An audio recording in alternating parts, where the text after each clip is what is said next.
Annual report and audited financial statements of the Public Accountancy Board for the financial year 2022 to 2023 and its related ministry paper numbered 12 of 2024.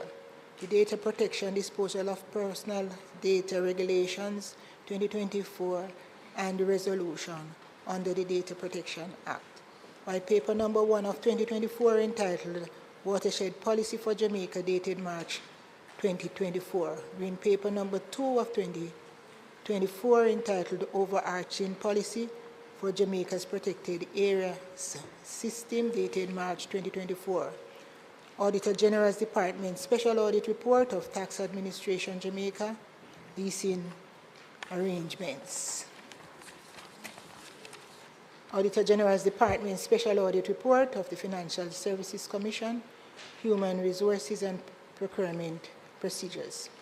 Auditor General's Department Financial Statement of Assessment of Public Bodies, Jamaica Civil Aviation Authority. The Auditor General's Department Certified Appropriation Accounts for Head 20,056 for Tax Administration Jamaica for the year 2020-2021. Estimate of Expenditure 2024 to 2025 for the financial year ended March 31, 2025, dated February 15, 2024.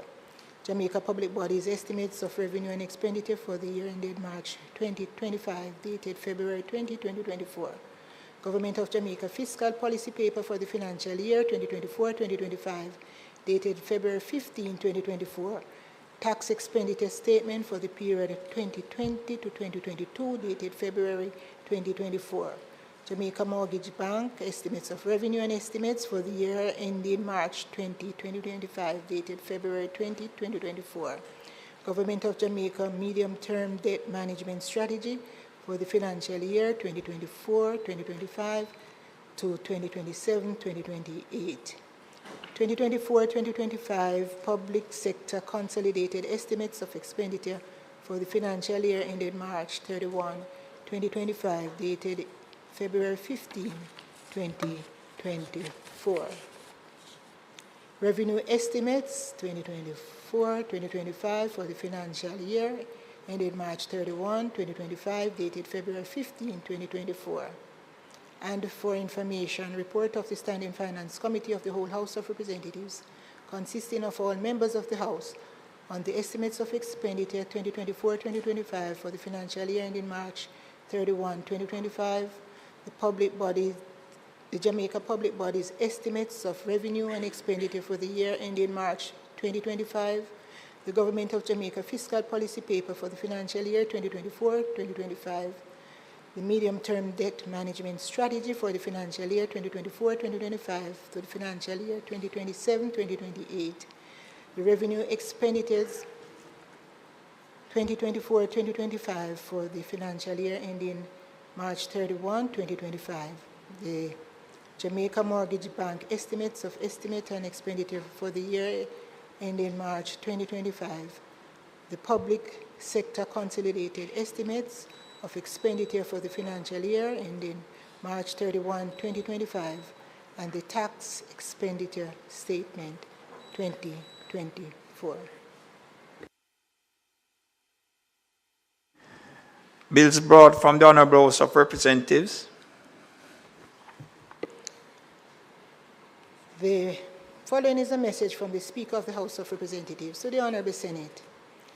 I have the honor to advise the Honorable Senate that on the 26th day of March 2024, a bill entitled An Act to Apply a Sum out of the Consolidated Fund to the service of the year ending on the 31st day of March 2025 and to appropriate the sums granted in this session of Parliament was passed in the House of Representatives.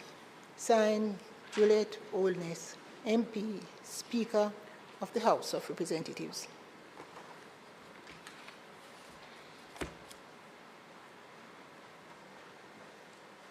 Mr. President, I signify my willingness to take charge of the bill. The bill, shortly entitled the Appropriation Act 2024, read the first time.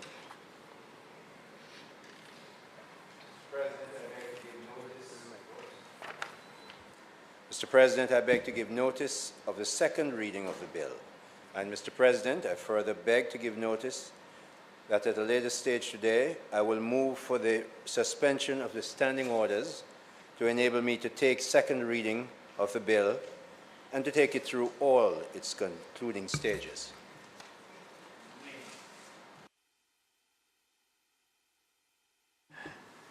Petitions, papers, reports from committees, notes of motion given orally.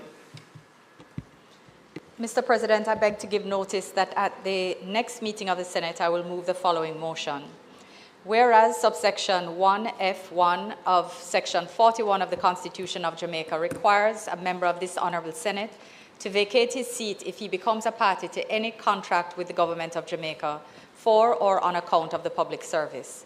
And whereas Senator Van Gale is a businessman who may from time to time enter into contracts with the government of Jamaica and its agencies, be it resolved that this Honourable Senate, pursuant to subsection 1F1 of section 41 of the Constitution, and in recognition of him having disclosed his interest, exempt the said senator from vacating his seat for reasons as aforesaid.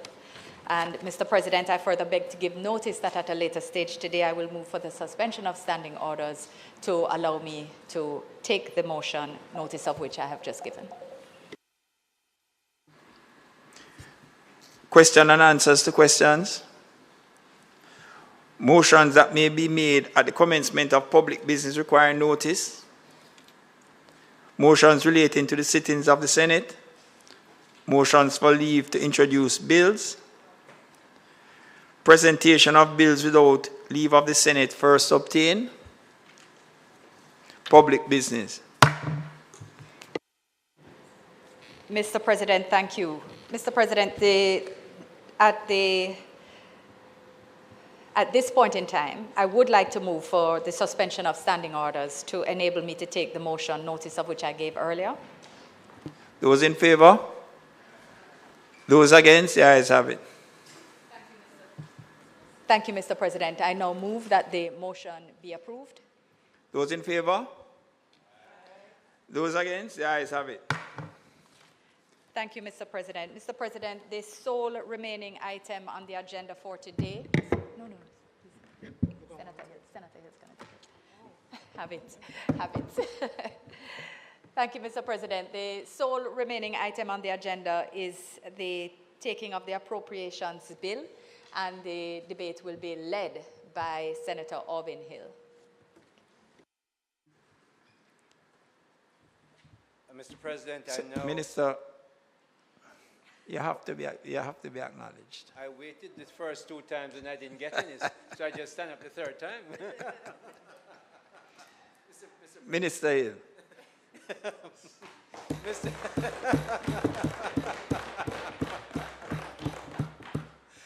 Mr. President, I now move for the suspension of the standing orders to enable me to take second reading of the bill entitled An Act to Apply a Sum out of the Consolidated Fund to the service of the year ending on the 31st day of March 2025, and to appropriate the sums granted in the session of Parliament and to take it through all its concluding stages.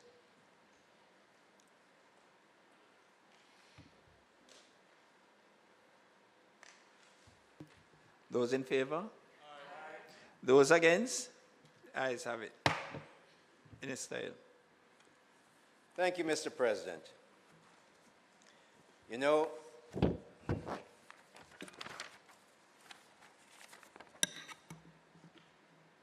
it's a fabulous time to be living in, to be in, and to do business in Jamaica.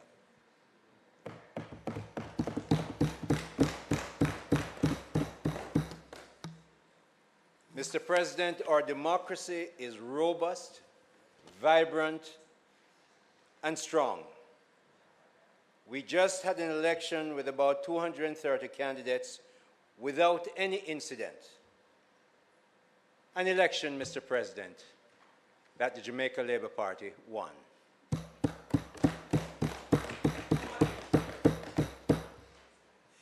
Mr. President, it is really a fabulous time to be in Jamaica, to see what has happened to Jamaica in the past 7, 8 years.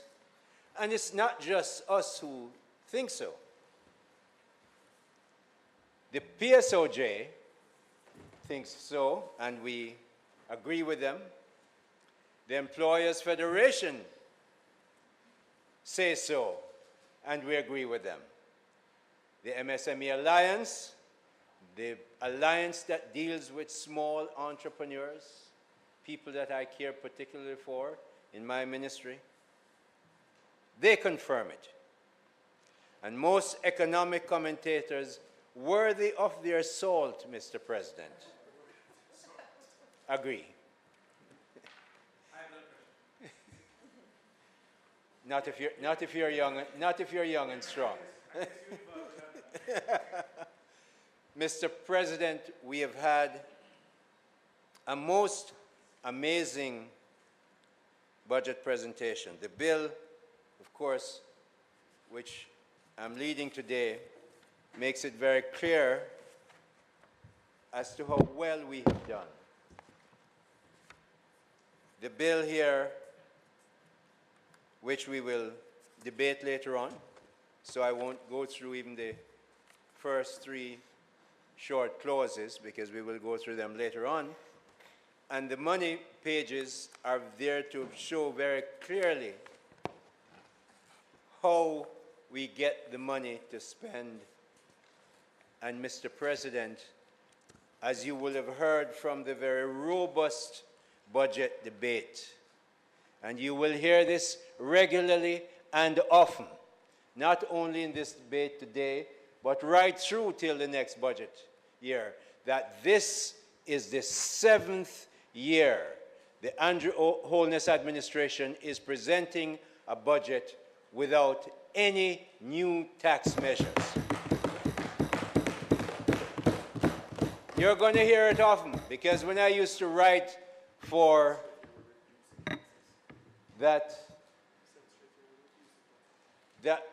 getting to the reduction of taxes, because that's how we came to power. Everybody knows about 1.5, but we'll get to that. But this is the 7th year. I'm going to ask the President to protect me against you. This is the 7th year, Mr. President, where there is absolutely no new taxes. And the last 4 years of their administration, when I used to write for their favorite newspaper, every single year there was a tax increase, $58 billion of it in 4 years. I counted it. Whole heap of taxes, only taxes, no goodies. This budget, the Prime Minister stand up here and him talk, and him could have talked for another 3 hours. He might have a whole sheet. You know, I remember Minister Clark brought in some paper here, and him stretched it around the whole Parliament. Source of taxes. Taxes after taxes after taxes, and the paper stretch out. If we were to stretch paper, all you would see, Senator Allen, is goodies, goodies, goodies, year after year after year, goodies, stretch all around the Parliament and across Jamaica. A very responsible government doing that. So what do we have?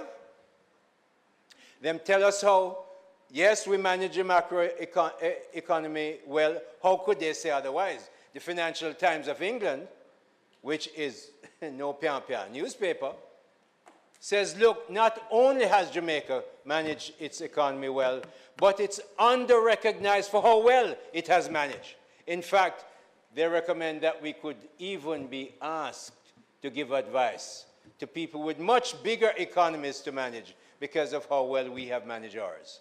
So in that management, they say we've done well, but the people, we haven't given them enough. So you know what?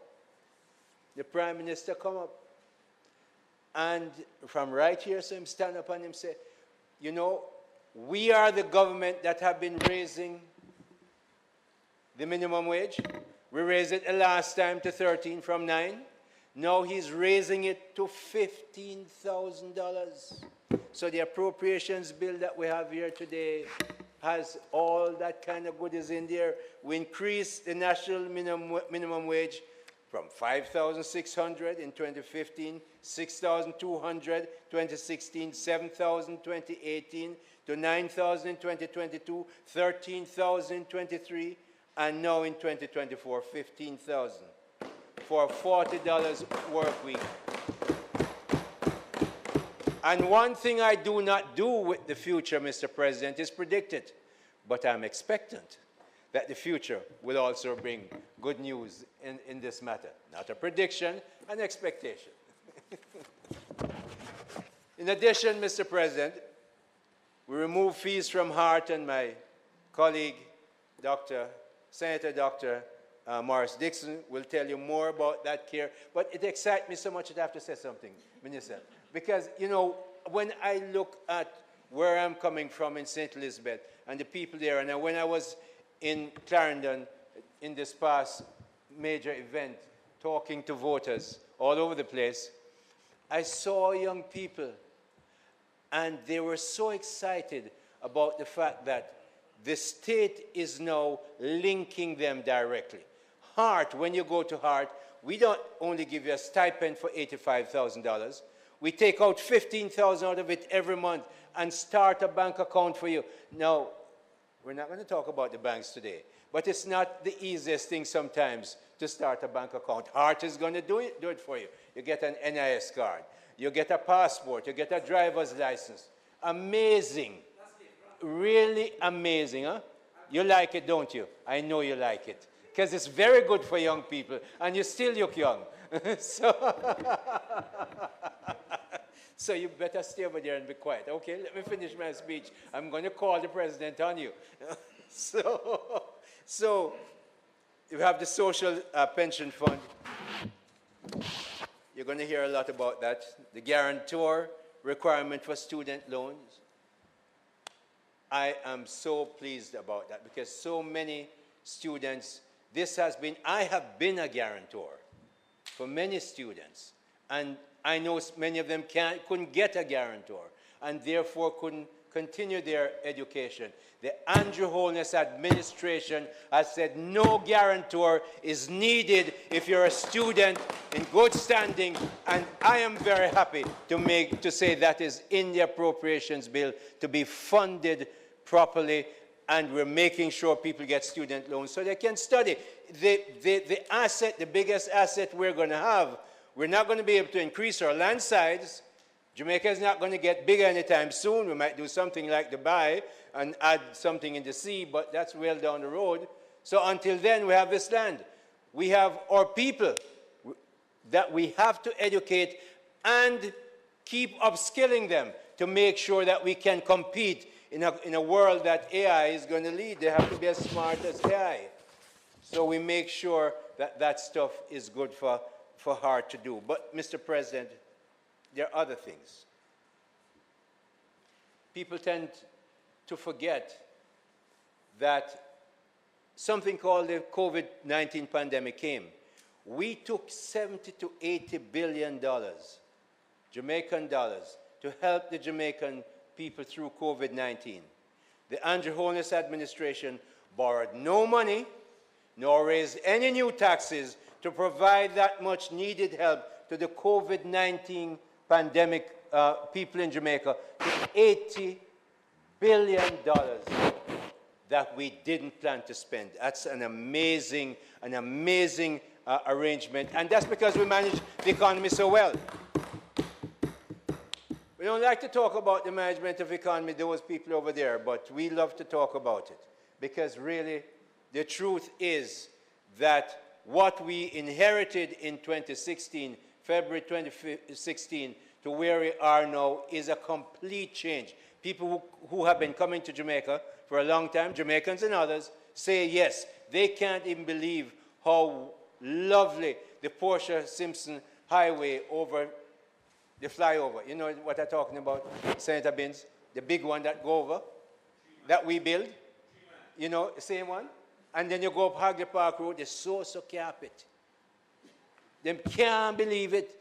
Them come back from foreign, and they said, this is Jamaica, and they're proud of it. This is Senator Allen, really love it. That is because we have managed, well, the Andrew Holness administration took charge of governance in Jamaica in February 2016. We made it clear that we believe in reducing taxes on the Jamaican people. We made it clear that we do not like direct taxes, and as much as we can, we will remove direct taxes and let indirect taxes take charge, because when that happens, you pay taxes when you want, because you pay taxes then only when you spend. So if you want to save, you save your money, you save taxes. If you want to spend, you incur taxes. That's a philosophy of this government. So you know what? We brought in 1.5, we didn't just talk about, we say 1.5 million. Anybody who earns that or less, not going to pay any PAYE. And me no one like to hear it, but you're going tired for hearing it. Because it changed how Jamaicans looked at themselves. Then that wasn't enough. We cut taxes by another 1.5. We like that number, 1.5. We cut taxes by another 1.5. GCT dropped to 15%. Then this year, the Andrew Holness administration raised the threshold and showed how we will pay for it. Not just raise the threshold, show how will we pay for it. And Mr. President, when Minister Clark finished outline and refer to how we pay for it, there was consternation on the other side of the aisle, because them did come up, them pull a figure out of the air and never thought about how to pay for it. And when him finished with them, not even the spokesman on finance brought it up. He ducked it completely. And the other one who brought it up, well, we know what happened there. Opposition leader earned a bright red card for completely misunderstanding what is going on. He's not even close to being ready to run this country as yet. He doesn't quite understand what is going on with tax cuts and the economy. He was so buried under the murky waters of constantly raising taxes in the last PNP administration. And as I said, 58 billion in 4 years. So when we talk about cutting taxes, it's not something that is normal in his brain. Senator Crawford.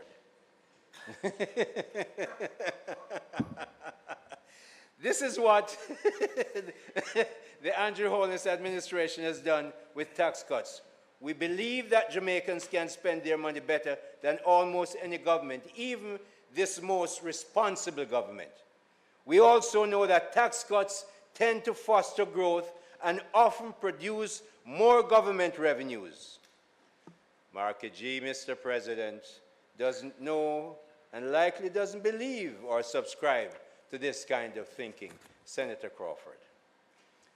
The leader of the opposition is clearly very publicly amazed that the Andrew Holness administration has not raised taxes in 7 years. In fact, cut taxes in those 7 years, and still the government revenues have grown substantially since the Labour Party came to power in 2016. He's amazed that this has happened. It's not something that refers in his calculus. We can tell the leader of the opposition and his party colleagues that the secret is buried in the very deep belief that we have in the Jamaican people, all the Jamaican people, Mr. President. So, leave as much of their pay with them, not tax them to death.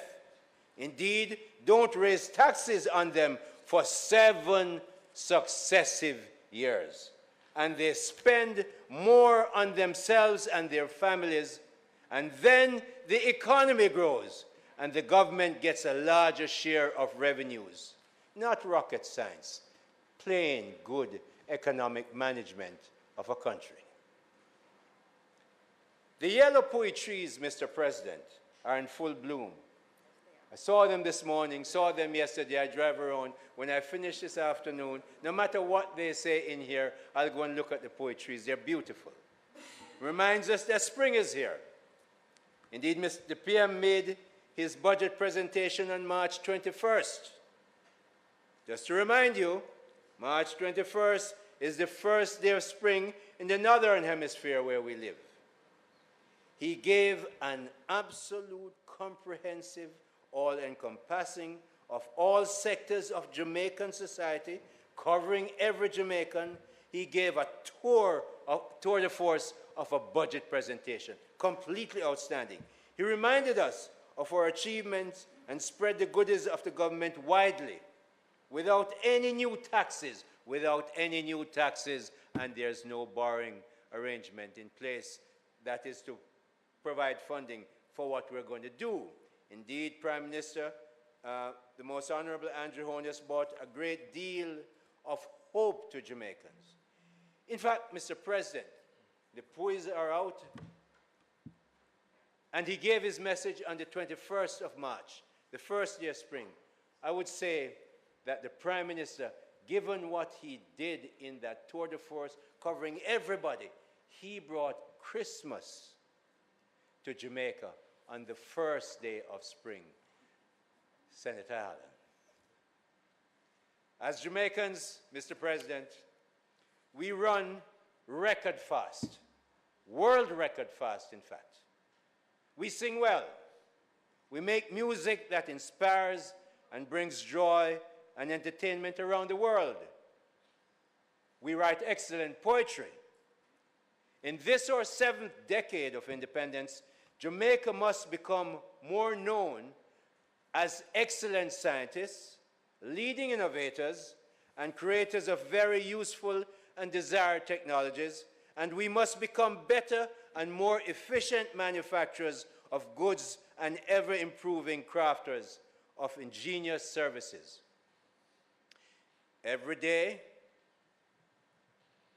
Senator Morris Dixon, every day we must strive to become known locally, regionally, and internationally as focused, performing, and very smart innovators and business people. That's how we're going to raise our country to make it a richer country. We have to make sure Jamaicans are able to do it, because the Canadians are not going to do it for us. The Trinidadians are not going to do it for us. Nobody is going to do it for us. We must do it for us. And we have a young, strong, bright Dr. Morris Dixon, who is leading hard to make sure that we upskill our people so that we're able to do it.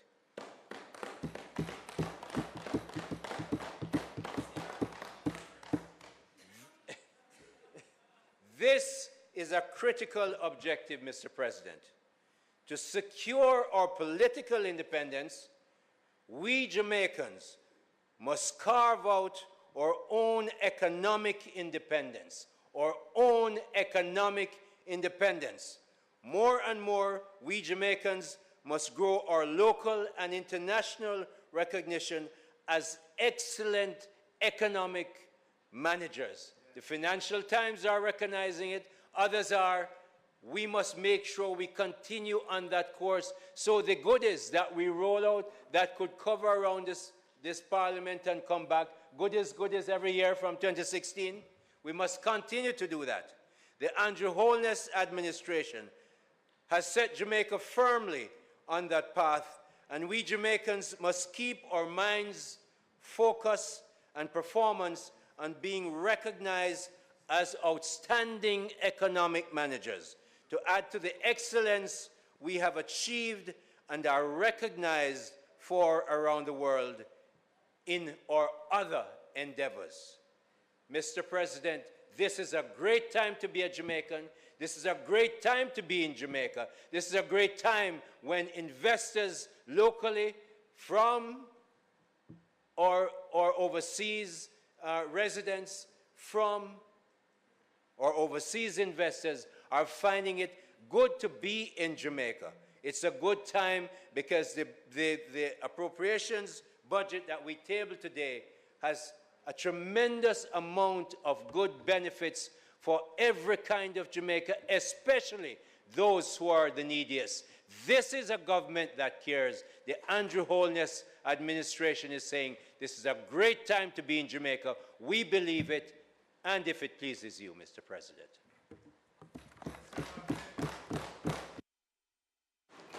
Thank you very much, Minister Hill.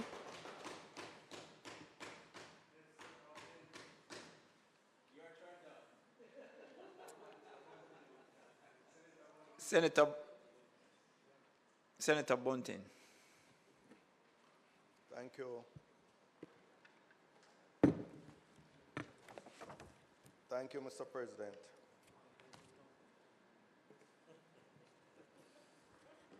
Mr. President,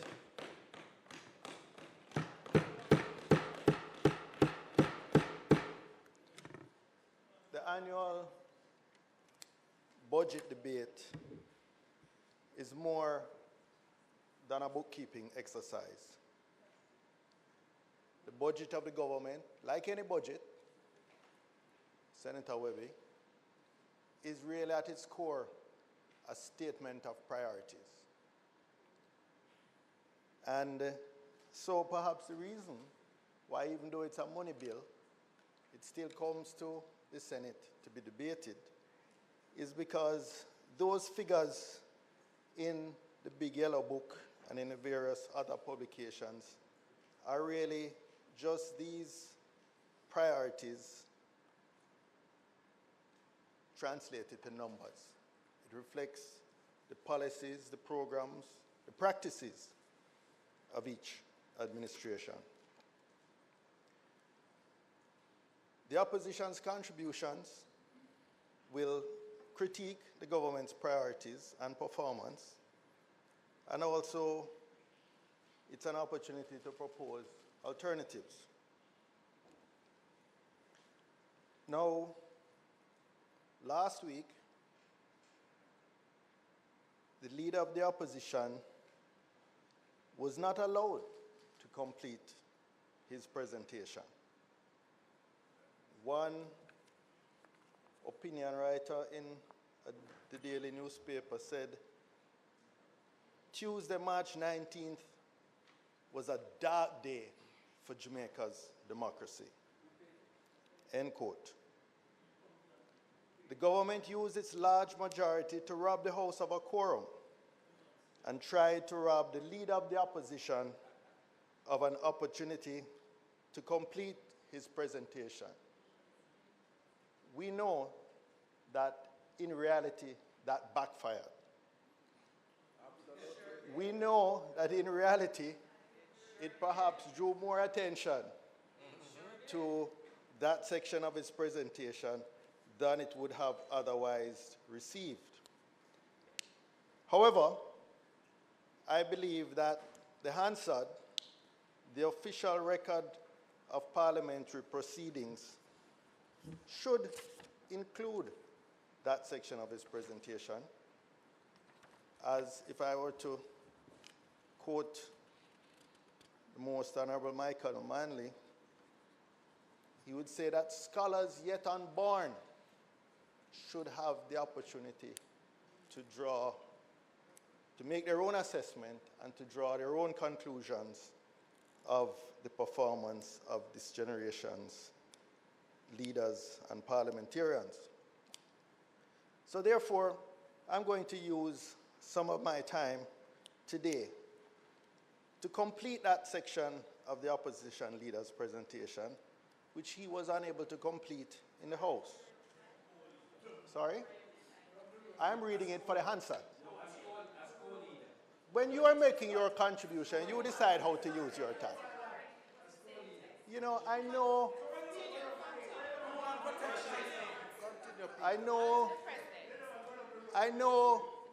that the truth hurts. I know that the truth hurts, and you don't want to hear it.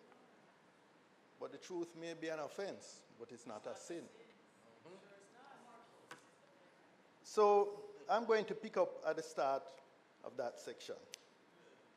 It was titled, Good Government in National Life. Change at a national level must focus on good governance. In this modern era of pervasive information sharing and communication, good governance is increasingly essential to maintain the people's trust and confidence in our democracy. Citizens are demanding that their leaders uphold the highest standards of accountability, transparency, and trustworthiness. All the measures that have been outlined for implementation will only be possible if we change the approach to governance that now exists. I leave you with, and I'm quoting from the opposition leader's presentation, I leave you with the ways, means, quality, and spirit of the change in governance that we commit to. Good governance isn't merely a set of ideals. It is the foundation upon which an equitable and just society is built. We are in an increasingly low-trust environment. We are in an increasingly low-trust environment. Since this JLP government came to office in 2016, no less than 8 ministers have been forced to resign or have otherwise been sanctioned. Senator Bunting. Yes? No, Senator Bunting. Yes? We are here debating what is entitled the bill, Consolidated Fund to the Service of the Year ending on the 31st of March 2025. And Senator Bunting, what I've asked you to do, and I'm asking all senators on both sides today, that we're going to contain our speeches to what is relevant to what is before us. So Relevant to what? Relevant? No, Good no. governance You is not notice that, relevant. Senator Bunting, I did not interfere when you started, No, but with you your broad interfered commentary. shortly after. But then you are going into an area that I'm saying that you are now transgressing Mr. President, into an area that is Mr. not President. relevant. So, Senator Bunting and members on both sides, stick to the relevance of what is before us. Confine, as is set out in Standing Order 35-1, to what is the subject under Could you, discussion. All right? Good. you know, You heard what I said? He spoke about. All right, Senator Fraser Binns, you are sitting and you can't speak to me whilst you sit. All right? Senator Bunting. you know, Mr. President, that's why I started my presentation saying that a budget is a statement of priorities.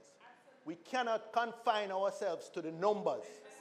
We have, because those numbers represent Senator Bunting, policies. Senator Bunting, We cannot Senator ignore Bunting, good governance. Senator Bunting, No, I'm not going to get into an No, argument Mr. with President, you. You cannot I tell will, me I the will tell you content what, of my and I will tell presentation. any member, whether it is on your side No, or you- on the you- government no. side, that you are going to confine your presentation to what is contained in the bill before us.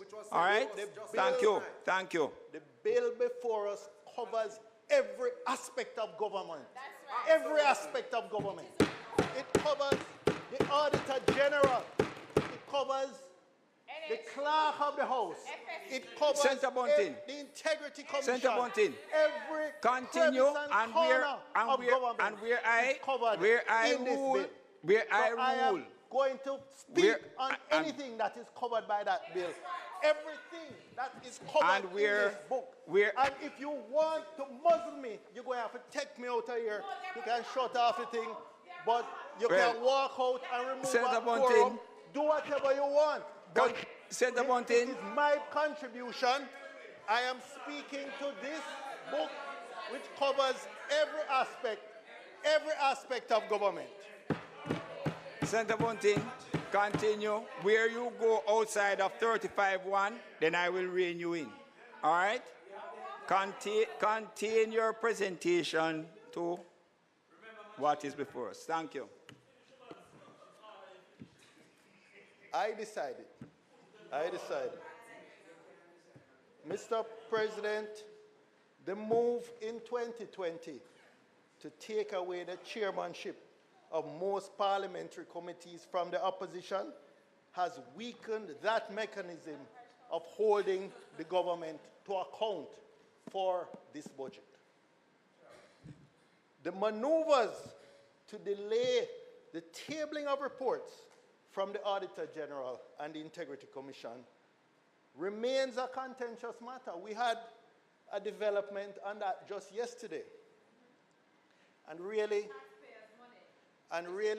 all of that, all of those reports concern how the executive is spending this budget, every dollar in this big yellow book.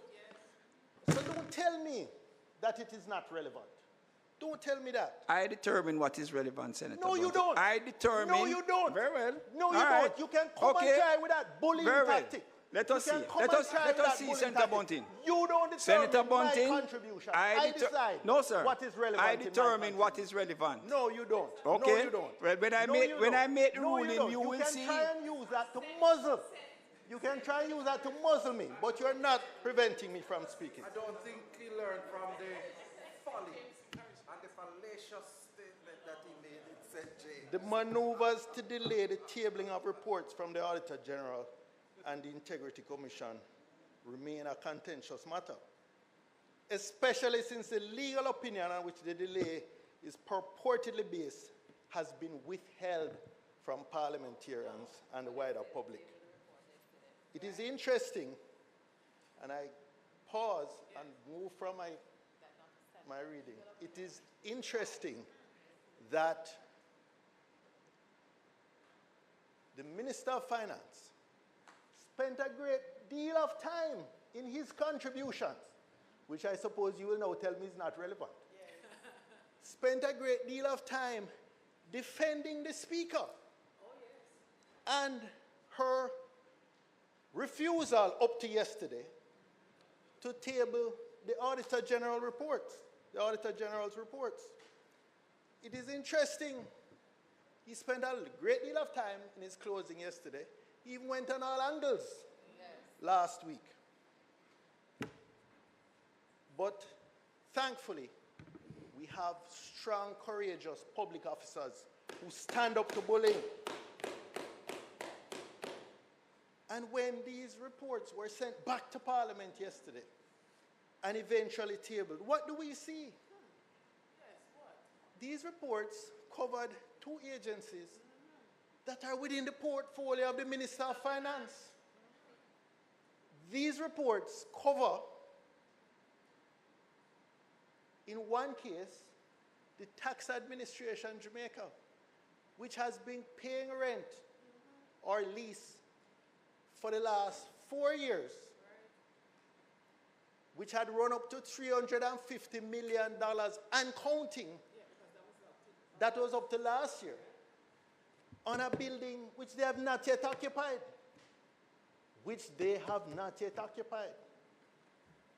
They also mentioned another one. This was in Greenville, in Manchester. They also mentioned another one in St. Mary in Anata Bay, where the MP, didn't say an MP, a former MP, it said the MP, similarly,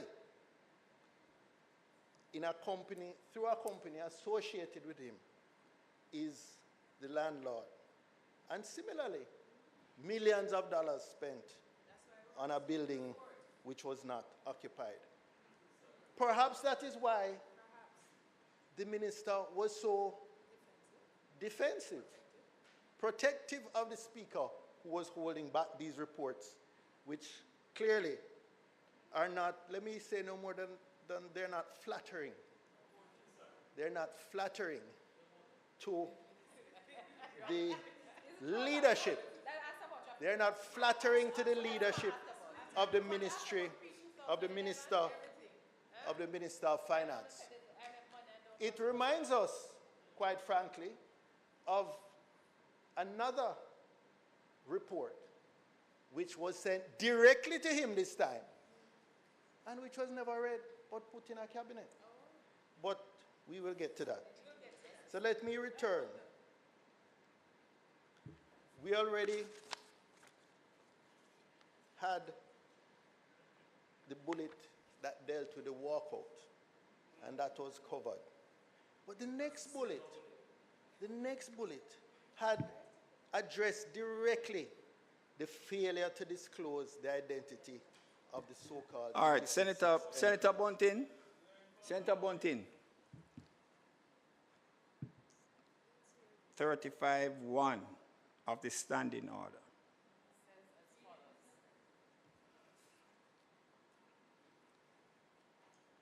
That you will confine your presentation to what is relevant to the motion that is before us, bill or amendment, and confine your observations to the subject under discussion. That's 35-1. So we're talking about relevance. I can take you further into standing order 35. 35-2. Because where you are going to go is not an area that I'm going to facilitate. Because what you are going to be doing, sir, what you are doing is that you, standing in the Senate, is going to want to cast aspersions. What? Yes, sir. In relation to persons who are members of either chamber under 35-5, right? So, Senator Bunting, you're not going to go down there this morning with me, all right? So what Very are well. you going to do? Because you will see, sir. You will see. So I'm asking you to be relevant to the bill that is before you. All right. Mr. President, you know, it is those of us who have been in the House, which spends much more time on this same appropriations bill, will know that in standing finance committee, any member can ask any question of the government, because every part of the government, every ministry, department, and agency is covered in this book. And every commission of parliament is covered in this book. And I want to speak now to the Integrity Commission, which is a commission of this parliament and whose budget is included in this book. Yes. Right? That Integrity Commission has... That Integrity Commission has reported that there are 6 MPs who are under investigation for illicit enrichment.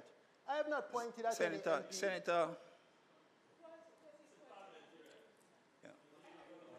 Senator Bunting, in relation to what you are speaking about, is a matter that they have said they are doing inquiry, investigation, as the case may be. Let that commission do whatever it is that they have to do.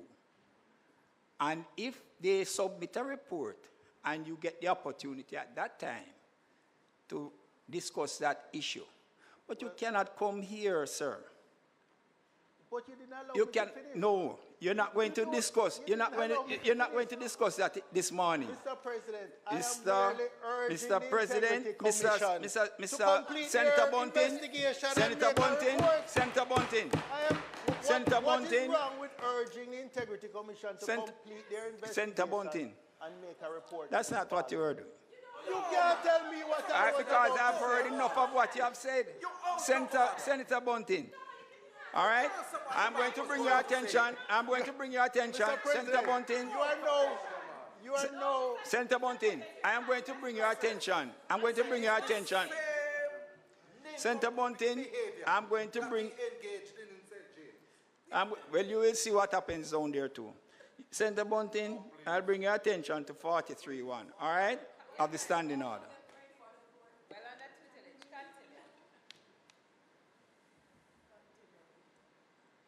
thought you were going to share it with Refresh House. Yes, go ahead.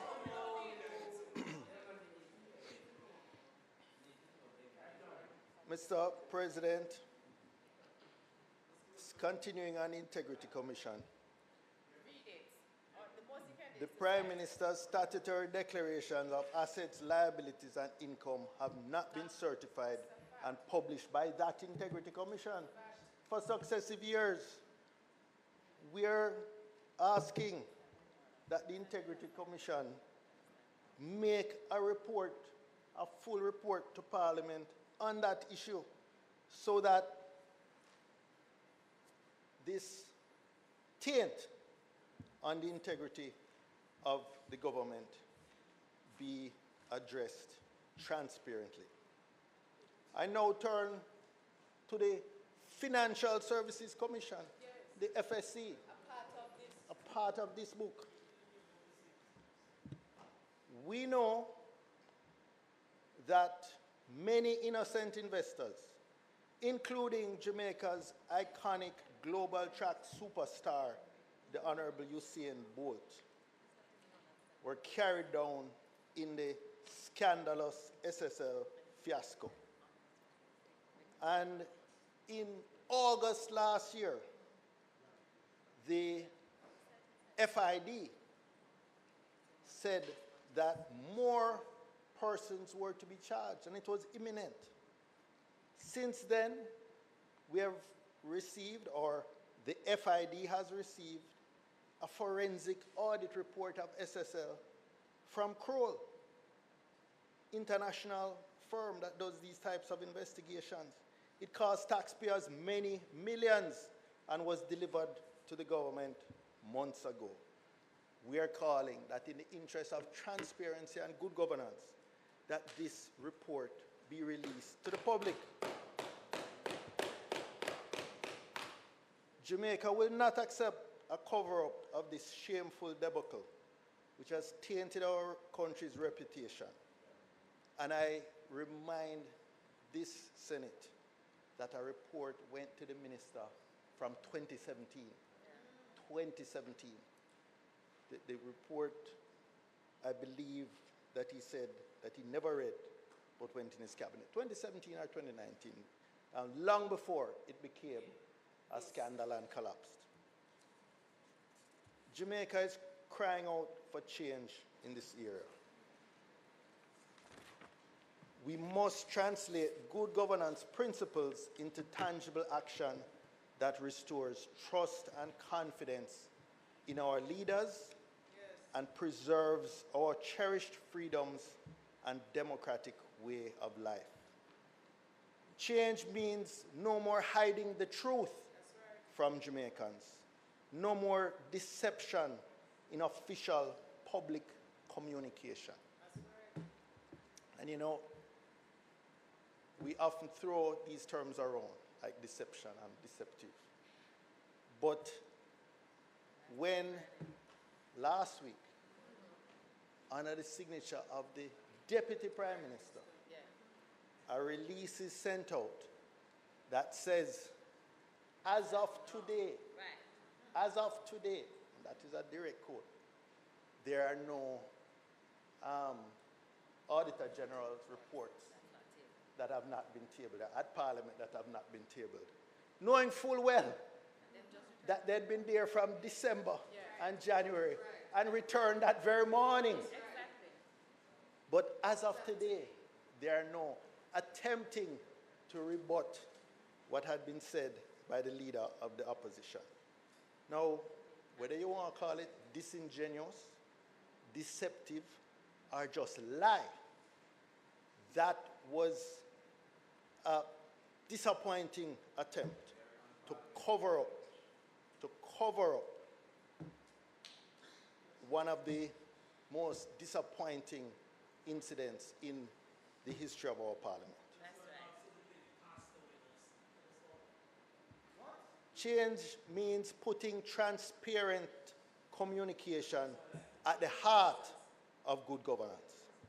It affirms that respect is due to those who elect governments and pay taxes.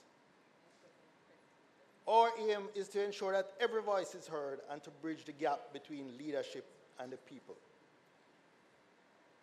You know, Senator Hill, I want you to continue your style of painting everything as being hunky-dory. Yes. Please continue. Please continue. That is the sort of arrogance and contempt that caused you to lose the popular vote in the last local government election.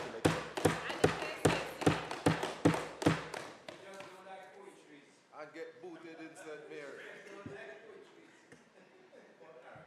There, you spoke about no new taxes. And there, I'm happily going there. And because this is something that, you know, the government trumpets as if it should be celebrated. No, the fact is, much of the taxes collected are ad valorem taxes. GCT, SCT, customs duties, etc. You don't have to move the rate of tax to collect more tax. So you can have no new taxes, but much more taxes.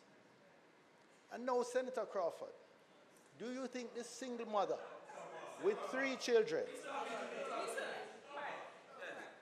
do you think this single mother with 3 children, when she goes to the shop to buy food for the week, do you think the fact that she cannot afford it because it has no new taxes, but in actual fact it has more taxes based on the ad valorem base, do you think that makes a difference to her?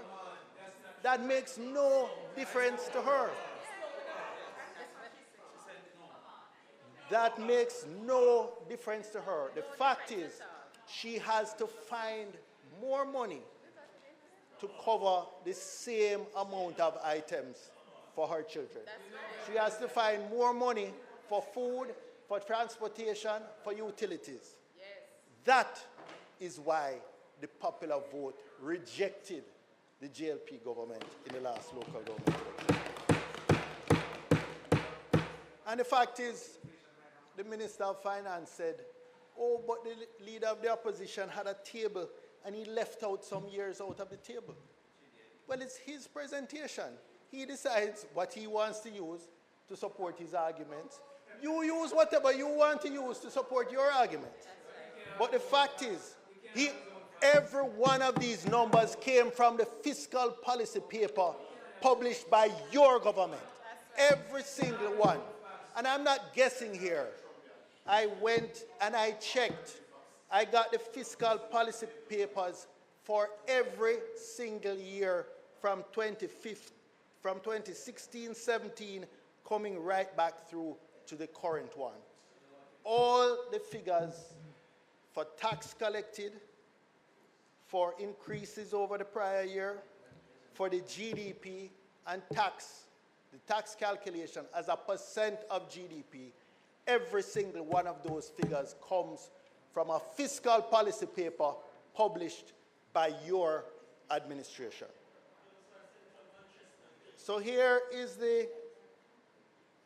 are the facts coming from your fiscal policy paper. In 2015-16, the final year of the last PNP administration, the tax collected was 411.8 billion. At the time, that represented 24% of GDP, 411. In this year, 24-25, it is projected that 924.3 billion will be collected in taxes. More than double, right? Much more than double. But if we now put that as a percentage of the GDP, because obviously the nominal GDP is growing, size of the economy, etc. But this puts it back on a proportionate basis. 28% of GDP is now being collected in taxes. This is from 24 to an increase of 28. That is as a percent of GDP. So we're taking more of the GDP in taxes. But they say it's no increase. Speaker's time has expired.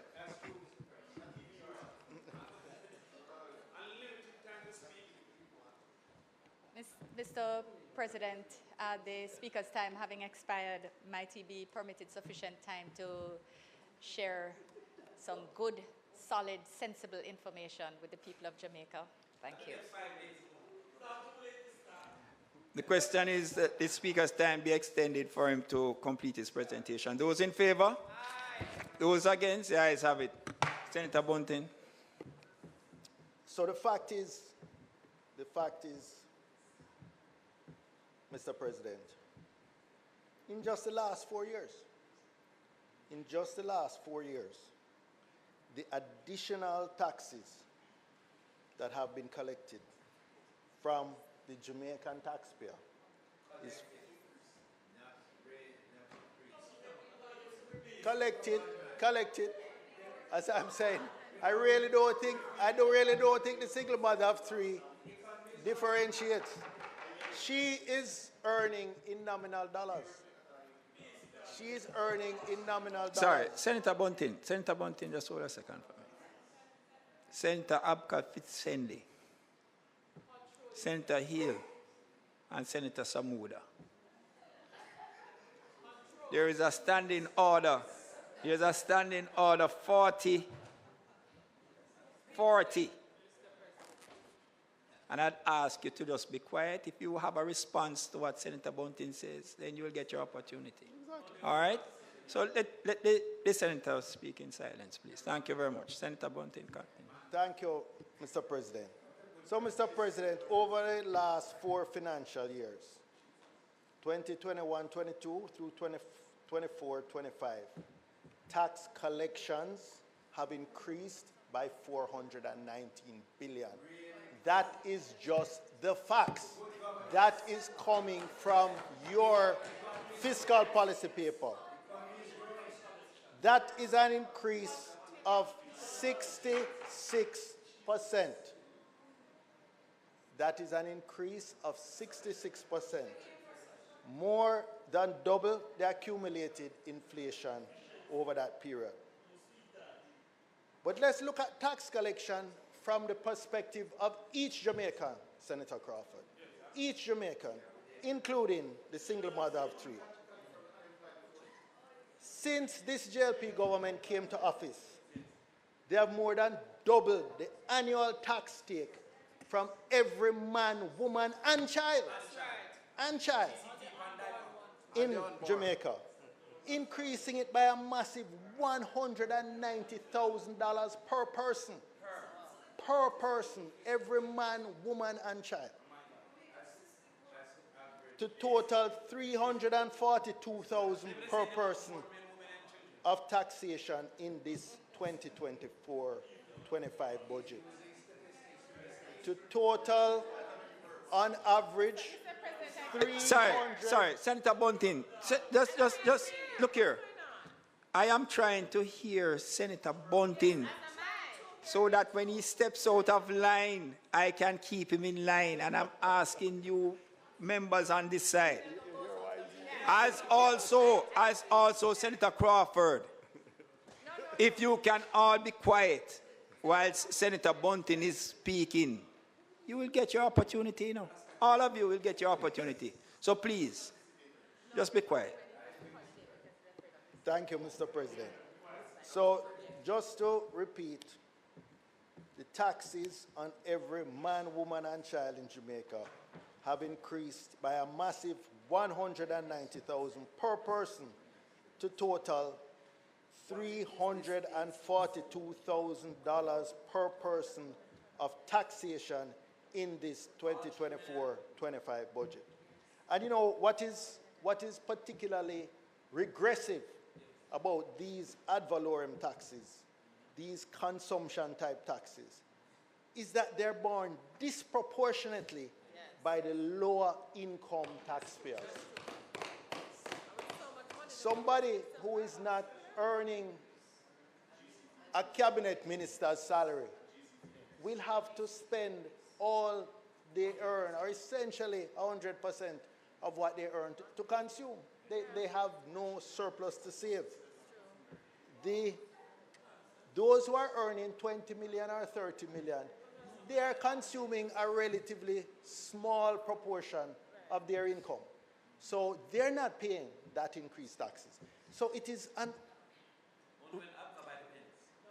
unjust and regressive.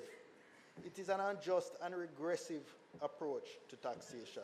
And it is being borne the heaviest by those who can least afford it. Mr. President, so the government can continue to boast no new, but we know that there's much more taxes being borne by the Jamaican people. And we have a lot more persons coming to bat, and I'm not going to stay any longer at the crease. But I just want to draw your attention to some of the headlines in the last week. House in shambles. Travesty in the House.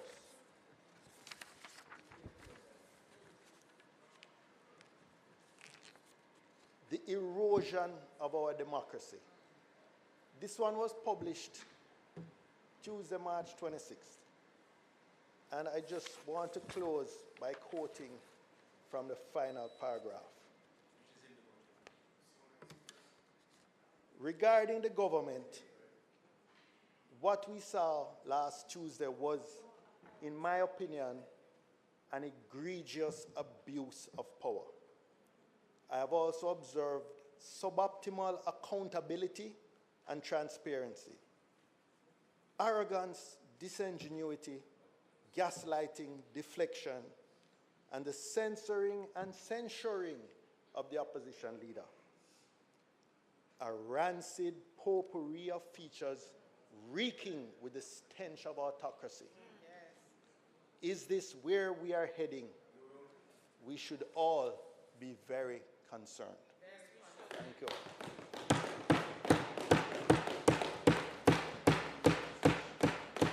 Thank you. Thank you, Senator Bunting.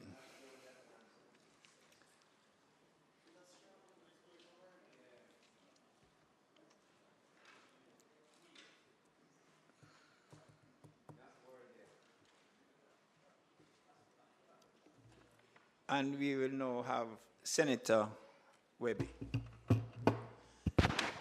Sorry.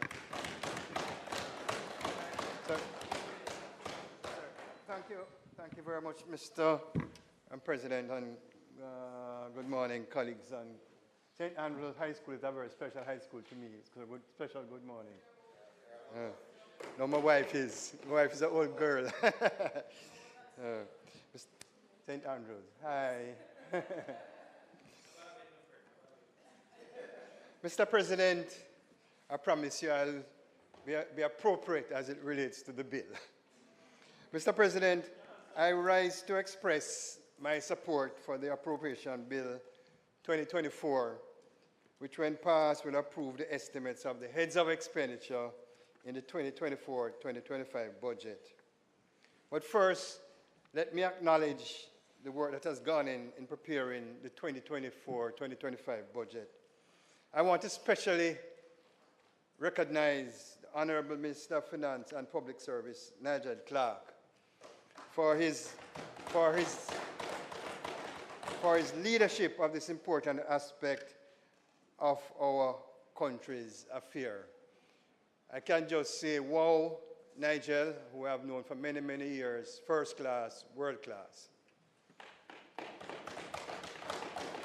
I did not get a chance to listen to his entire presentation yesterday, but the clips that I saw, Senator Hill, with the number of red cards being issued, one after the other, I think somebody is going to miss a few games, maybe the Olympic or the World Cup next year.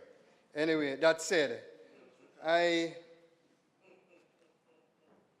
believe that what I've seen in terms of Senator Allen, in terms of the debate in this House, both the lower house and the upper house, I humbly disagree with my good friend and colleague, Peter Bunting. I believe that democracy is alive and well in our beloved country, Jamaica. I also want to what I would say, big up the staff of the Ministry of Finance, including Darlene Morrison, who I had worked with for many years, very competent lady, very hardworking lady, the financial secretary, and also all the deputy financial secretaries, Mr. President. Your commitment to the budget process is much appreciated by our nation. Mr. President, let me also recognize the Bank of Jamaica, headed by our Governor, Richard Biles, Planning Institute of Jamaica and the Statistical Institute of Jamaica, and all the technical staff at the various ministries for their continued commitment to producing what I would call a credible budget for our country.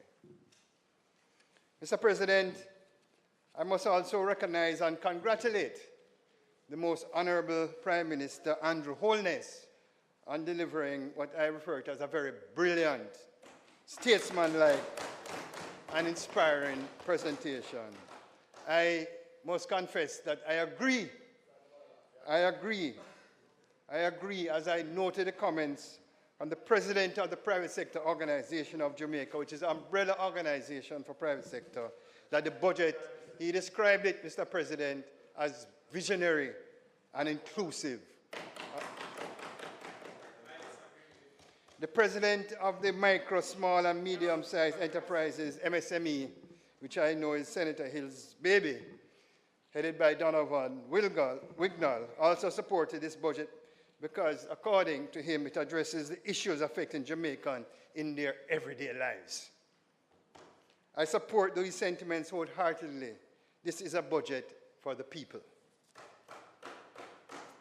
Mr. President, as this Honorable Senate deliberates the allocation of resources, which was what Senator Bunting was referring to, and the financial roadmap for our nation, it is imperative that we recognize the importance of prudent financial management and strategic investments in driving sustainable growth and prosperity for all Jamaicans. Mr. President, the budget presented by the government is a testament, in my mind, to their commitment to fostering economic development, creating opportunities for all, and ensuring the well-being for our people. This budget reflects a thoughtful balance between the need for fiscal responsibility and the imperative to invest in key sectors that will drive the nation forward. Mr. President, I think it goes beyond debate, Senator Gill, that in terms of fiscal responsibility, under this administration, we have seen significant improvement in the macroeconomic indicators, which show we are moving in the right direction as a country. And I'd like again to highlight a few. The net international reserve, $4.6 billion. Current account surplus, Senator Hill, I think I need to recognize you, $352.4 million. First since 1966, some of us wasn't born. Unemployment rate, 4.2%, the lowest in over 20 years. And may I remind this honorable House, in 2013, the unemployment rate was 15%. Jamaicans were not working.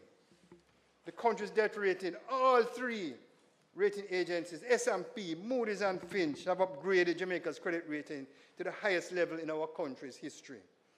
And when we talk about economic growth, we have 9 consecutive quarters of economic growth up to September 2023. It is, Senator Crawford, it is beyond debate that economic environment and conditions in Jamaica has never been better in the history of our country, and facts are facts. the government has committed to attainment of the revised debt to GDP ratio of 60% by 2027-2028. At the end of March 2024, Mr. President, this ratio will be 72%. You know, Mr. President, sometimes when I'm on the road, just having a chat, people ask me what that means, with the debt to GDP ratio going down. In plain language, Mr. President, what it means, and by the way, let me remind you that in 1991, the debt to GDP ratio was 232%. We're borrowing to pay interest. What it means, Mr. President, is that we have the fiscal space to build more hospitals, to build more police stations, to spend more on education. That's what it means when you pay down the debt of our country. We cannot reverse that trend, Mr. President. I know. Many Jamaicans are not feeling the full impact of the superb economic condition. I know that. I hear it. I hear it, right? Not most.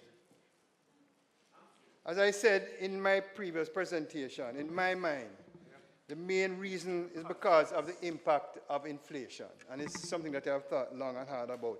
And the impact of inflation, may I say, Mr. President, is not only on Jamaica. It's a worldwide phenomenon. At the height of the recent inflation surge in the United States, inflation was 9.1%. The worst it has been in 40 years.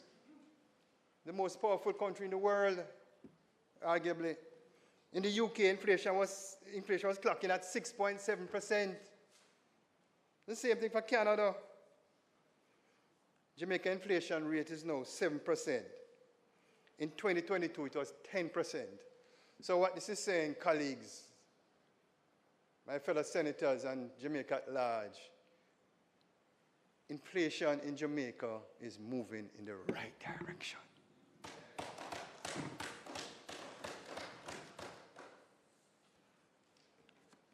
And I'm speaking personally now. I can assure you, and I can assure Jamaicans, that based on the budget presented and the plans of the government, when inflation is brought under control, the benefits of the economic performance will be felt by all Jamaicans. Will be felt by all Jamaicans.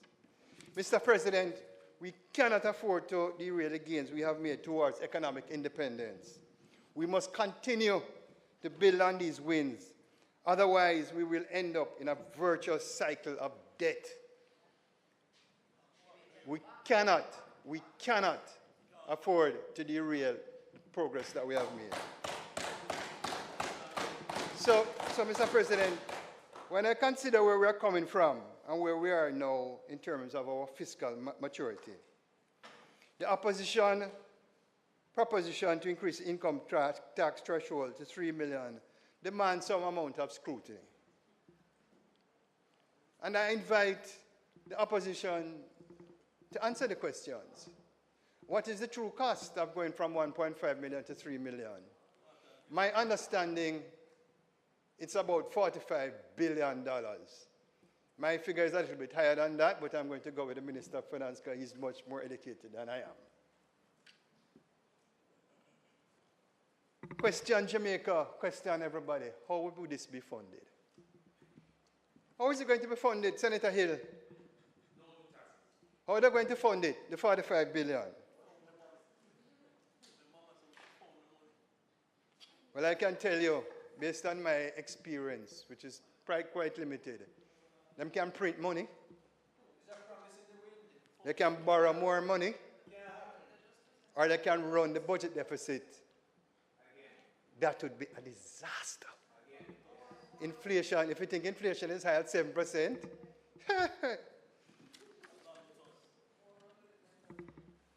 but I'm inviting them to answer the question. I haven't heard the answer. How will it be funded?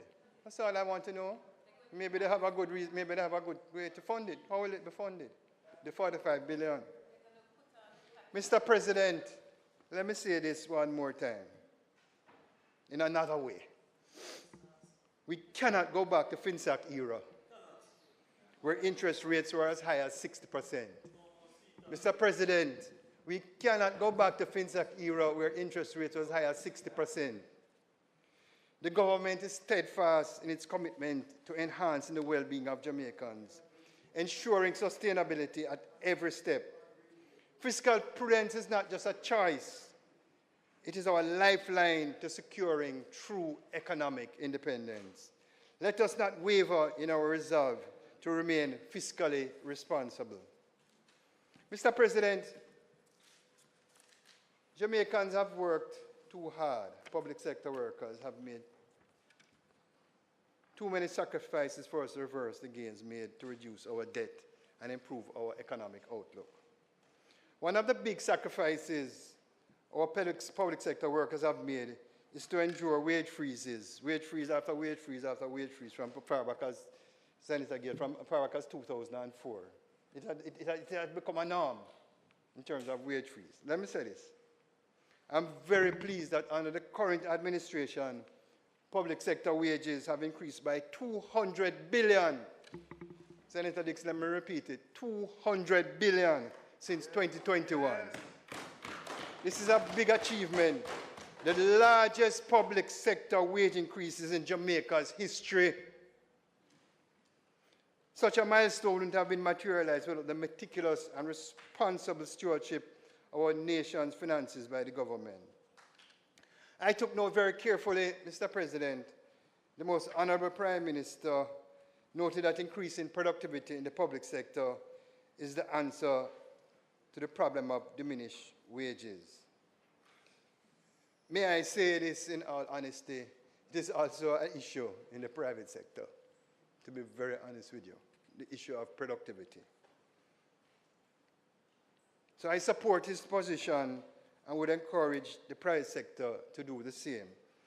What I would call for, Mr. President, and you know, we talk about AI. I see my 29-year-old daughter using AI, and I was just speechless.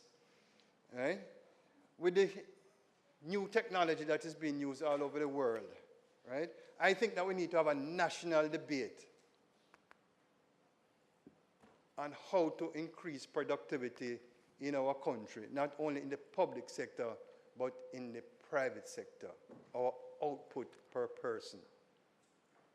And I would call on us to put together that forum for us to have that national debate on how to increase productivity. Mr. President, thanks to the proficient economic stewardship, the government can now champion the creation of a caring economy for all. As the most honorable Prime Minister said during his presentation, it takes cash to care and people must come first. And I remember first hearing that from the Honorable Edward Siaga about takes cash to care. Let me highlight to this honorable House and to Jamaica some of the strategic initiatives that demonstrate how this government is creating a caring economy for all, which I endorse wholeheartedly. First, providing access to loans for education, 200 million to help over 1,000 students with education fees, and removal of the guarantor requirement for Students' Loan Bureau and grants to low-income applicants. And this is one of the differences between the opposition and the government, and I'm going to say it in my own little way. Right? Here's a saying, colleagues. Give a man a fish and you feed him for a day. Teach a man how to fish and you feed him for life. This government is teaching the youngsters how to fish, to feed them for life. Let's look at the example. I mean, when the Prime Minister said it, I was so elated. I think I was sitting with you, Shereen. The Tools for Trade initiatives will provide grants for young people to live up to their skills at heart and provide them with loans to buy tools for their trade. This government is about providing the support to young people who are entrepreneurial to attain economic independence, teaching them to fish, not giving them a fish. Mr. President, a caring government caring economy for all Jamaicans is increasing the allocations to the social pension program and the social housing program and a $20 billion unemployment insurance scheme. It is also demonstrated by the establishment of 14 homeless shelters across the island to support our fellow Jamaicans facing adversity. That's what you call a caring government. Every Jamaican life goal is to own their own home. Did you see the passion and the commitment by our Honorable Prime Minister when he was presenting about home ownership? No. Well, you must be blind. The government is making home ownership more. The government is making home ownership more affordable for young people and low-income housing to make their dreams a reality. By allocating $20 billion to develop the road network under Spark and $11.5 billion for our hospital projects, this government shows it cares for the quality of life of Jamaicans by spending more on infrastructure development. A caring government, a caring economy for all is allocating $1.9 billion to continue the construction of classrooms and sanitary facilities, electrical upgrading, installation of sewage treatment facilities, and installation of security fencing at numerous schools. Increasing the minimum wage to $15,000 per week, following a 44% increase last year, the single largest increase in over 20 years.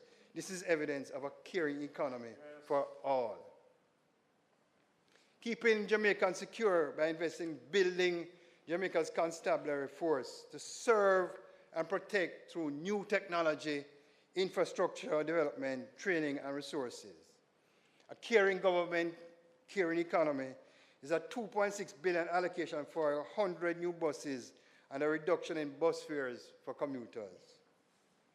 A caring government and a caring economy providing hope for the Children Trust Fund for children from path homes to secure their future. A caring government caring for Jamaicans is a $10.4 billion allocation for the PATH program, a 30% increase over the fiscal year. Mr. President, it is important to note, and I've been trying to follow the debate about no new taxes. And I understand debates, especially when it comes from a business point of view and how to massage numbers and that kind of thing. But when I look at the numbers very carefully, and I thought, to be honest with you, and not being too facetious, but I really thought, Senator Dixon, that Minister Clark's presentation was so clear yesterday. With all the graphs, I thought it was now beyond debate, but I hear Senator Bunting trying to massage numbers, and so I mean, I don't understand. And I know Senator Bunting as a bright financial guru. So I don't understand. But I thought when Minister Clark showed all of those charts, I thought it was very clear. So let me say it then. It is important to know that these measures are being undertaken without imposing new taxes. I'm going to say it. This is a 9th consecutive budget. This is a 9th consecutive budget that there will be no new taxes. It is very clear, you know, Mr. President, when you have an economy that is growing and increased economic activity, and you have lower unemployment rate, and you have huge investments, you must collect more taxes. It's mathematics, Senator Crawford. And then the government has become much more efficient in terms of collecting taxes, which is something that we have always said that we wanted to do, is to increase the compliance in taxes. As I mentioned, I would like to note my endorsement for the initiatives to further enhance, and this is an important one because we are here every year discussing the capital budget and public procurement process and that sort of a thing. So, as I mentioned this, I would like to note my endorsement of initiatives to further enhance our public procurement process. Efficiency in public procurement optimizes resources in a timely manner to better serve the needs and welfare of our citizens. This fosters trust and accountability in the public sector. E-procurement and other capacity building outcomes, moving the limits and thresholds from Public Procurement Commission approval and single source procurement are welcome initiatives to provide efficiency gain. So, Mr. President, as I close, in these challenging times, it is crucial that we work together. Mr. President, in these challenging times, it is crucial that we work together to navigate the uncertainties and complexities of the global economy. The budget proposal before us today is a critical step in that direction, and I urge all members of this esteemed Senate to support it wholeheartedly. As we deliberate on this budget, let us remember, colleagues, that our decisions today will shape the future of our nation. Let us act with wisdom, foresight, and a deep sense of responsibility towards the well-being of our people. In closing, I offer my full support of the government's budget for the fiscal year 2024-2025, and I urge all of you to join me in endorsing this visionary plan for a better and brighter future of our beloved country, Jamaica, the best country in the world. I thank you, Mr. President. Thank you, Senator Webby. And that is keeping within Order 35, Standing Order 35-1. Yes.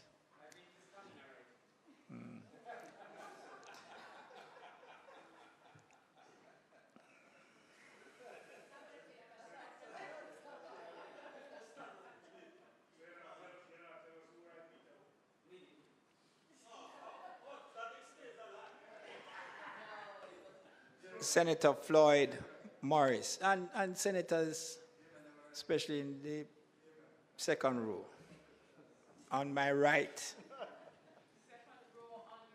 Yes. Can you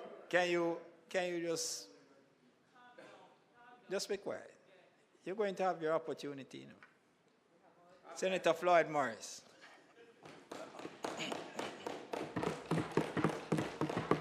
Thank you, Mr. President, and I rise to make my contribution to this debate on the Appropriations Bill 2024.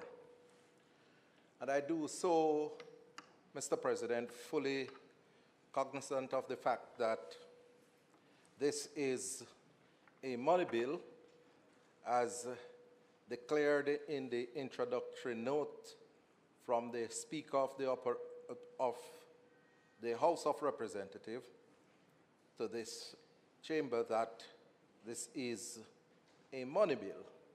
And we know that with money bills, the Senate cannot make any adjustment to the figures, to the bill itself, but we are allowed to highlight issues as it relates to the bill. That has been the established practice in this honorable chamber.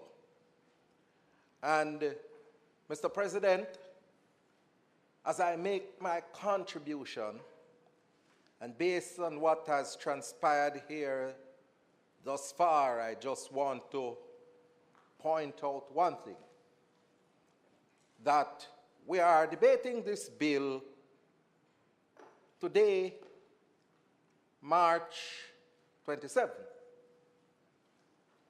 This bill was passed in the House of Representatives on March 26, which was yesterday. And so along with the bill should come the estimates of expenditure, because as members of this honorable chamber, we are not seated in the House of Representatives, where all the documents are tabled in that chamber. And so we in the opposition, we are proceeding in the debate fully conscious of the fact that it is a money bill, but also knowing very well that unlike the government members, they have had opportunities to see the bill prior to today. They have had the opportunity to see the estimates of expenditure. Some members are members of the cabinet, etc. We are seeing these documents today. And so I crave your indulgence and understanding, Mr. President, because just as how we are exercising understanding and we are participating in debate, you have to also exercise an even-handedness as president of this august body to make sure that you do not suppress the voices of the minority. And I say that, Sorry, Mr. Senator President, Morris, I take a little umbrage to what you're suggesting in your speech, you know, to say that I am suppressing. I'm not suppressing. I am following the standing orders. And so that comment is a little out of place. All right, Senator Morris? And if I stick by the standing order and it causes you to have to make an adjustment to fit yourself in your presentation within the standing order, that's what you're going to do. It's as simple as that. All right? Don't cast any improper motive at me. Please. Thank you very much. Mr. President, in my presentation today,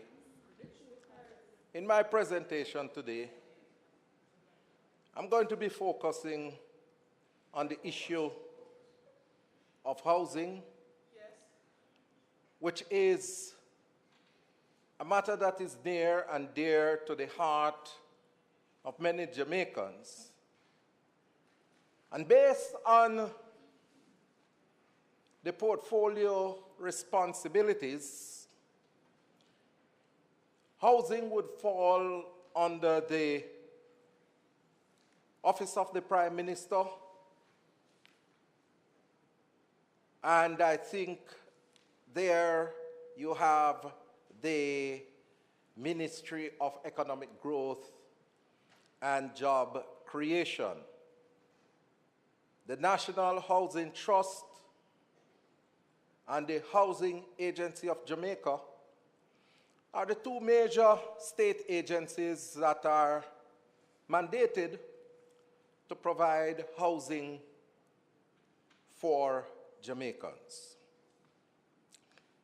Mr. President, in the budget presentation, we would have heard from the Most Honorable Prime Minister, and we would have heard from the Leader of the Opposition, who presented in what I regard as a tour de force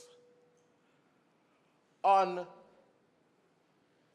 the road to change, highlighting what constitutes the opposition's position on a number of issues, and included in that, he touched on the matter of housing. And yes, he highlighted the fact that the opposition views housing as critical need for our citizens. And when you look at various international treaties, you see where shelter is declared as a fundamental right.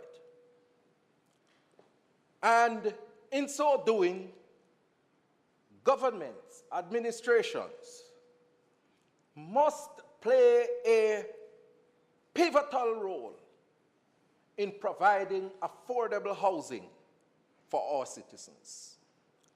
And that is why in 1976, the Most Honorable Michael Manley established the National Housing Trust to provide affordable housing for Jamaican people. In the 1990s, the Most Honorable P.J. Patterson established the Operation Pride Development, which has provided housing and land for many, many Jamaicans at an affordable cost. And the Most Honorable Portia Simpson Miller, when she was Prime Minister, embarked on an initiative to eradicate barracks housing. And I think at some point in time we need to do a documentary on the situation of housing in Jamaica to show our younger generation that the block and steel concrete houses that we see all over Jamaica today never came about overnight, but rather happened over time through a number of initiatives. Because there was a time when thatch houses and wattle and daub and all of those types of housing were dominant across Jamaica. And that has changed in a significant way over the past almost 50 years. And the NHT has played a preeminent role in that transformation. And that is why, Mr. President, I am very concerned about some things happening with the NHT. That is one of, well, both the NHT and the HAJ. Because these institutions are government institutions with a mandate to provide affordable housing. But what we have seen over the past 6 or so years is a situation where, in my assessment, the NHT and the HAJ have lost their way. And I see the Prime Minister in his presentation saying that this year the NHT will be focusing on low-income housing. And we in the opposition have been calling for a recalibration of the role and function of the NHT, because the NHT was engaged in chasing down the market, venturing into construction of luxury houses that today the owners of those houses are complaining about the benefits that were promised to them. And when you look at the cost of those houses, was over $30 million from an institution whose mandate was to provide affordable houses. So if the NHT is engaged in that, what you're going to find is that they are going to help to push the price of houses out of the reach of the ordinary Jamaicans. Now, Mr. President, there are about 550,000 individuals contributing to the NHT. 70% of these individuals are earning below $31,000.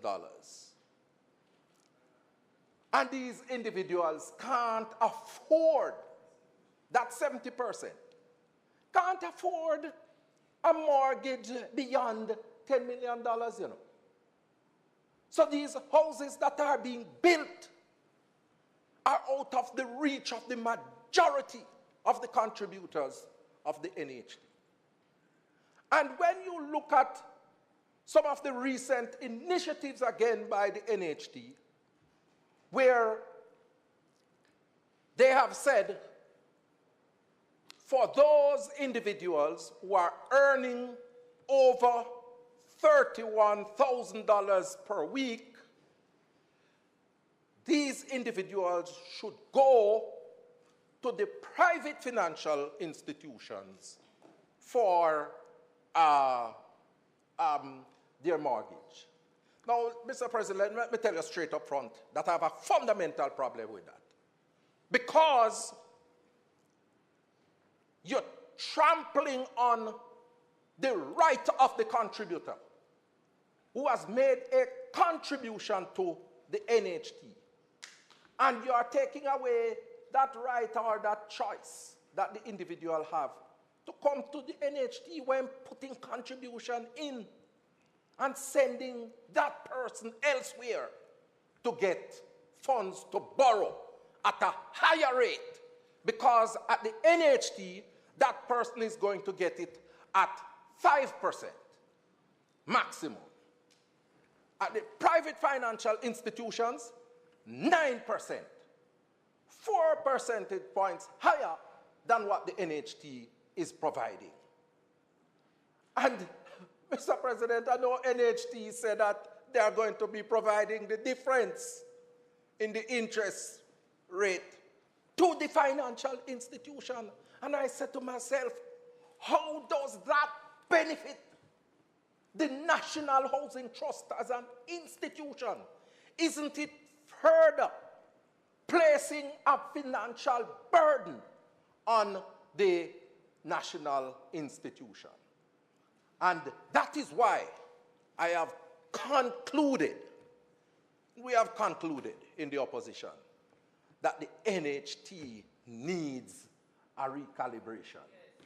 It needs a recalibration to focus on its core mandate of providing affordable houses for the contributors who contribute to the institution. And let me tell you, Mr. President, I make no bones in saying that the NHT is a fabulous institution. Fabulous institution. It is one of the best government institutions that we have. But our leader of government business speak about the governance issues that we have concerns about. The opposition, leader of opposition business. I guess I am seeing something coming on the horizon. I felt it from the 26th of February. And the wind of change is blowing. So, Mr. President,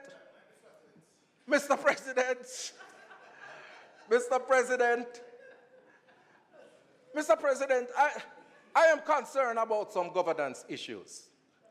And it came to a head recently with, and this is just an example, of an arrangement between the NHT and a financial institution and a developer, rather. And that matter ended up in court. But at the heart of it, there was a non-disclosure agreement. And I spoke about it outside of this chamber. But a member within this chamber saw it fit to castigate me. And he pointed out that I incorrectly stated that there was a non-disclosure agreement and that I called for the resignation of the managing director, which I did. But within the context that there was a non-disclosure agreement and they misled the country that there was no non-disclosure agreement. And Senator Abka Henry, who I had a lot of respect for prior to coming into the chamber, but has now become, in his effort to become a more laborite than Bustamante, went down a blind alley. Went down a blind alley and said that in any self-respecting democracy, if I misled the chamber or the parliament,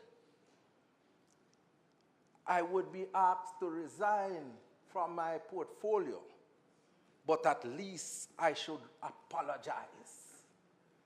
Well, Senator Fitzhenry, I am not going to ask you to resign, but I am going to say to you, remember your recommendation. Remember your recommendation.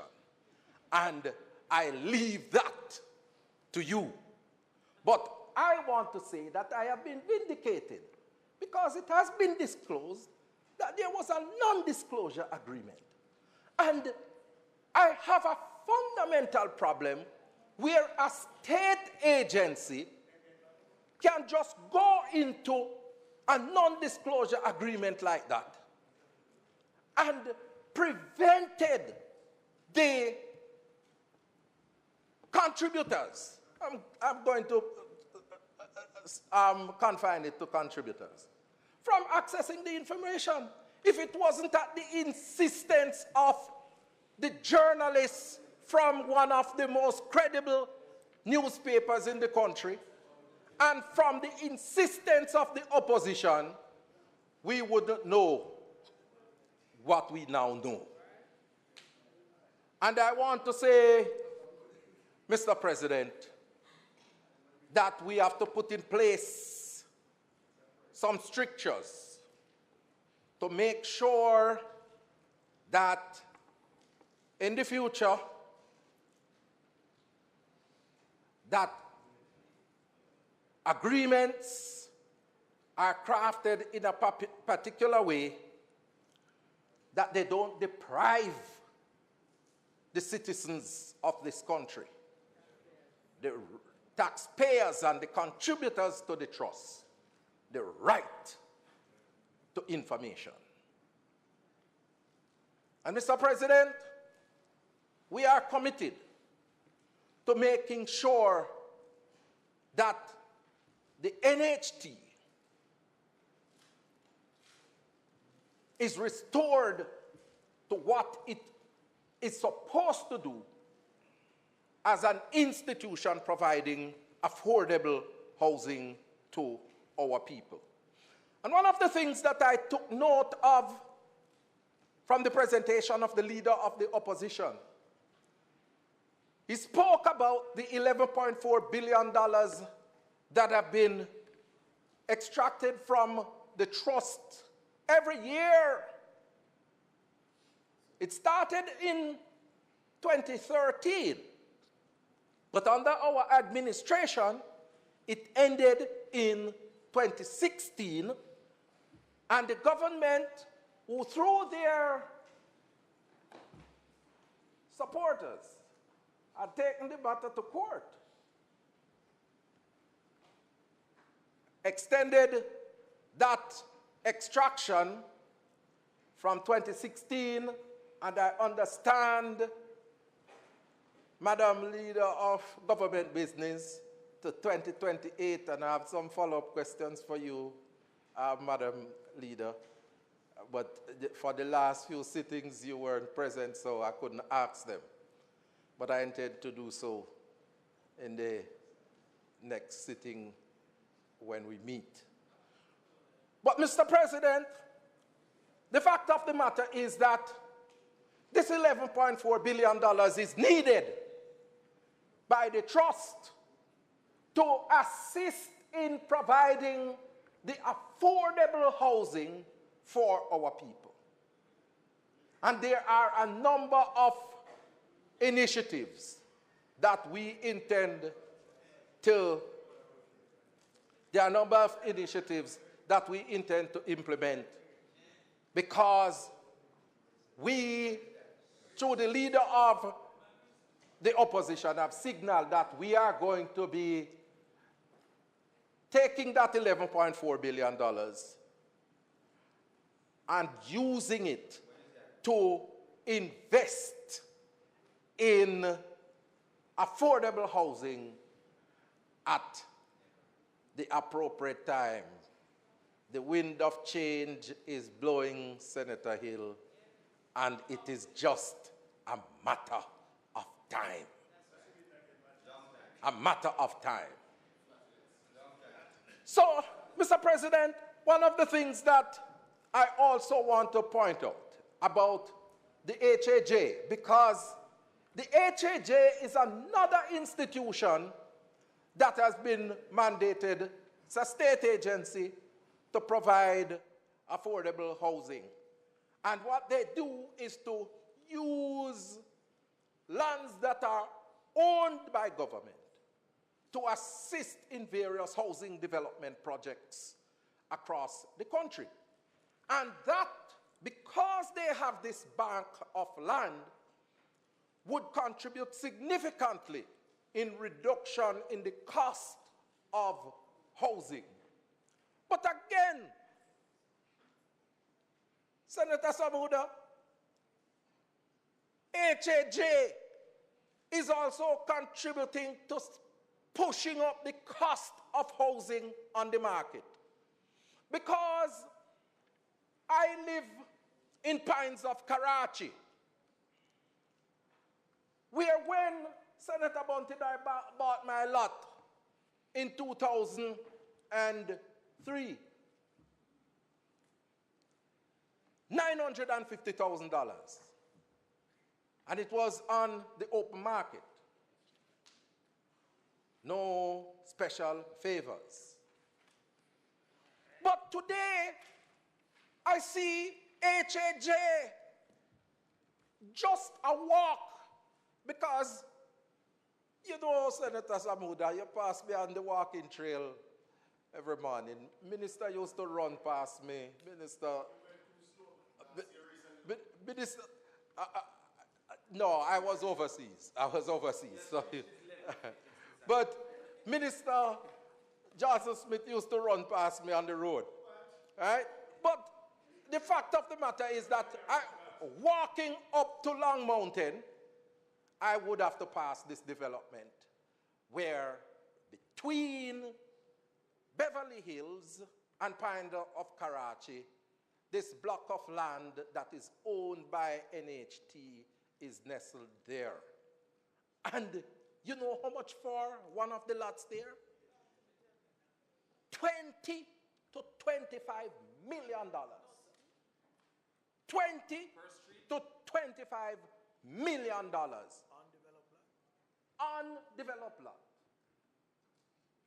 $20 to $25 million per lot. HAJ. And they are mandated to provide affordable housing for the people. And just the price of the lot. Just the price of the lot. And I am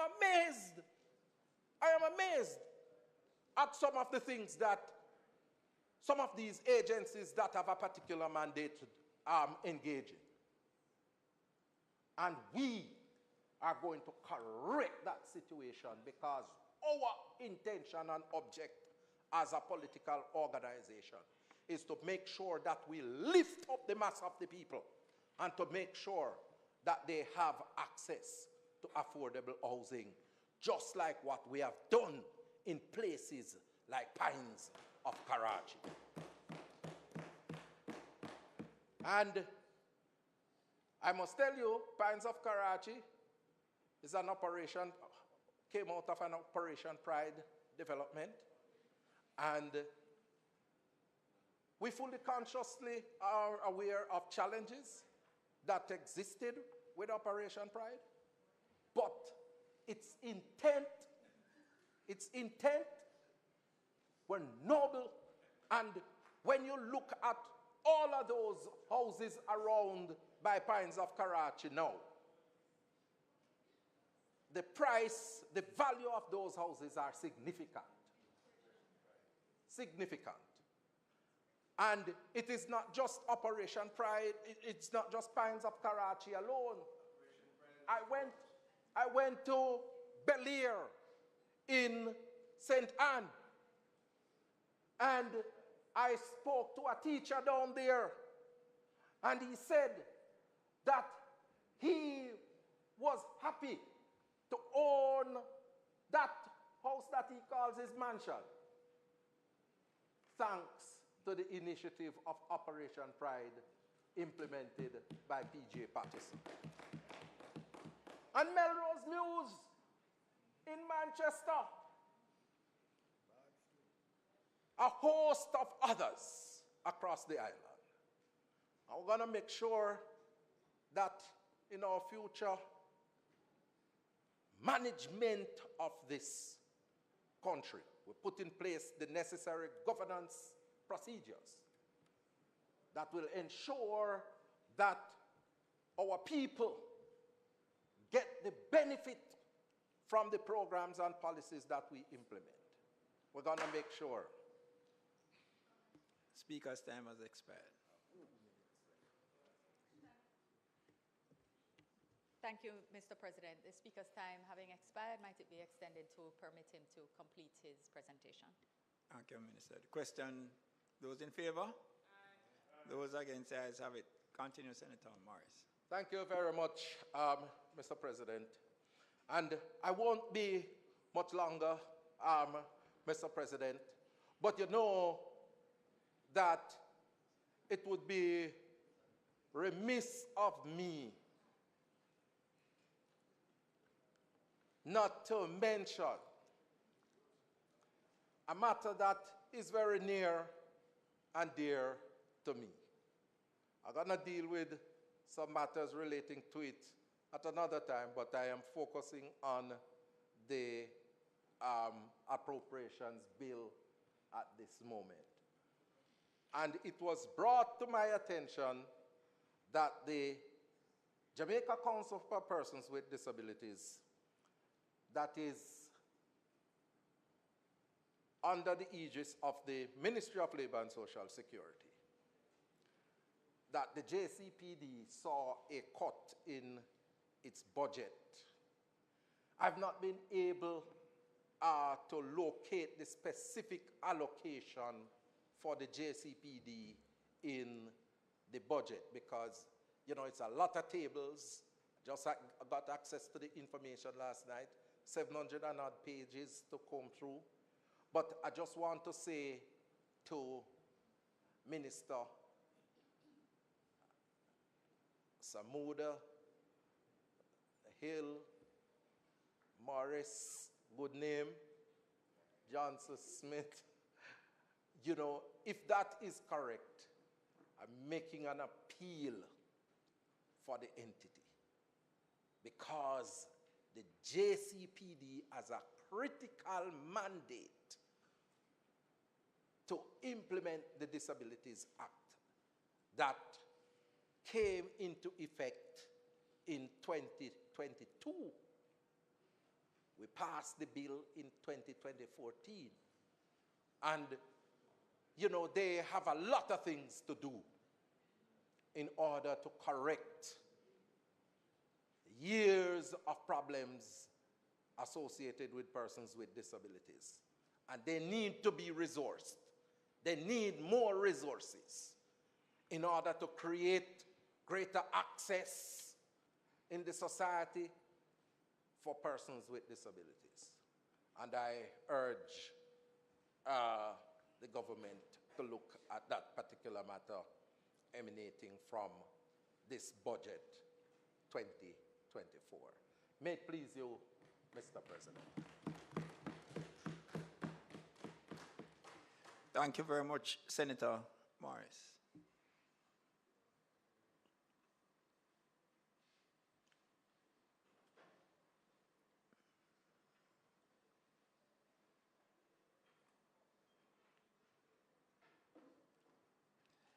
Senator Cavan-Gale.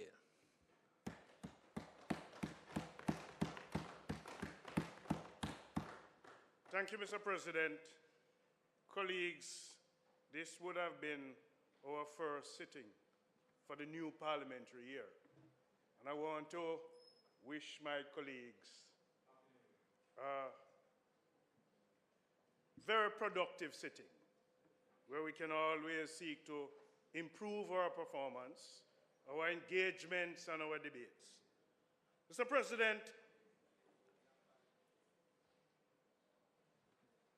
the budget that I've listened to has been one of the best budgets presentations that I've heard for a very long time. And when a country is growing, it is usually demonstrated by what is given back to the working class. This is a budget that has made provisions in giving back to the working class. Mr. President, as we discuss the state of our economy and the measures necessary for its sustainability and growth, and to today apply a sum out of the consolidated funds to service the new budget, it is crucial, sir, to acknowledge the foundational work that has been done to ensure our success thus far. Mr. President, the government's role in fostering successive growth in the economy, creating employment opportunities, attracting investment, and providing reasonable increases to public servants cannot be understated. Firstly, successive growth in the economy is the result of prudent fiscal policies, strategic investment in infrastructure, and targeted economic reforms. This government, led by the Most Honorable Prime Minister Andrew Holness, has worked diligently to create an environment conducive to business growth and innovation, thereby attracting both domestic and foreign investment. The government must be congratulated for its performance. Mr. President, through initiatives such as tax incentives, streamlined regulations, and investment in key sectors, we have cultivated an atmosphere where business can thrive, leading to sustained economic expansion. Jamaica, sir, is moving in the right direction. Yes. Mr. President, moreover, the creation of employment opportunities has been a top priority for this government. And by investing in education, skills training, and entrepreneurship programs, we have empowered our citizens to participate meaningfully in the labor force. Mr. President, we have created job opportunities in various sectors: tourism, the BPO, construction, and other related services. Mr. President, there is no doubt in my mind that the contribution and economic growth and social development for our society is moving in a very positive way. President, in recognizing the invaluable contribution of our public sector workers, the government has endeavored to provide reasonable increases in wages and benefits. These efforts not only enhance the quality of life of our dedicated civil servants, but also stimulate domestic consumption, driving economic activity, and fostering prosperity for all. Mr. President, I want to use this opportunity to once again commend the public servants for the tremendous work that they continue to do. Mr. President, it would be, but wait.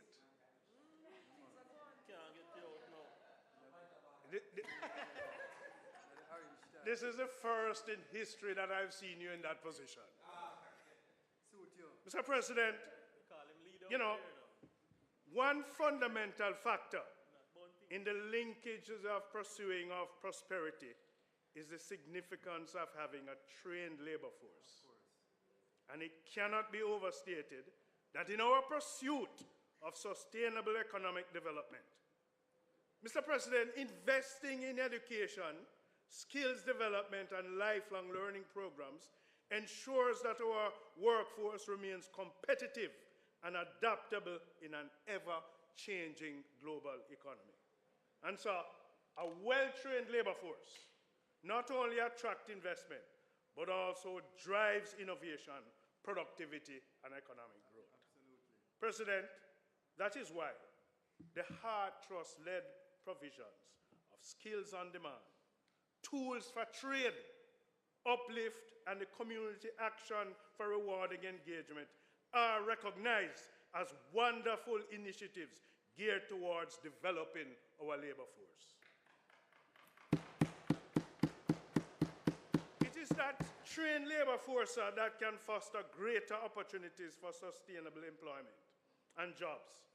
And I want to recommend those that have said, not now go on, to seek these opportunities presented by heart. That's true. Good point. To make better in their lives.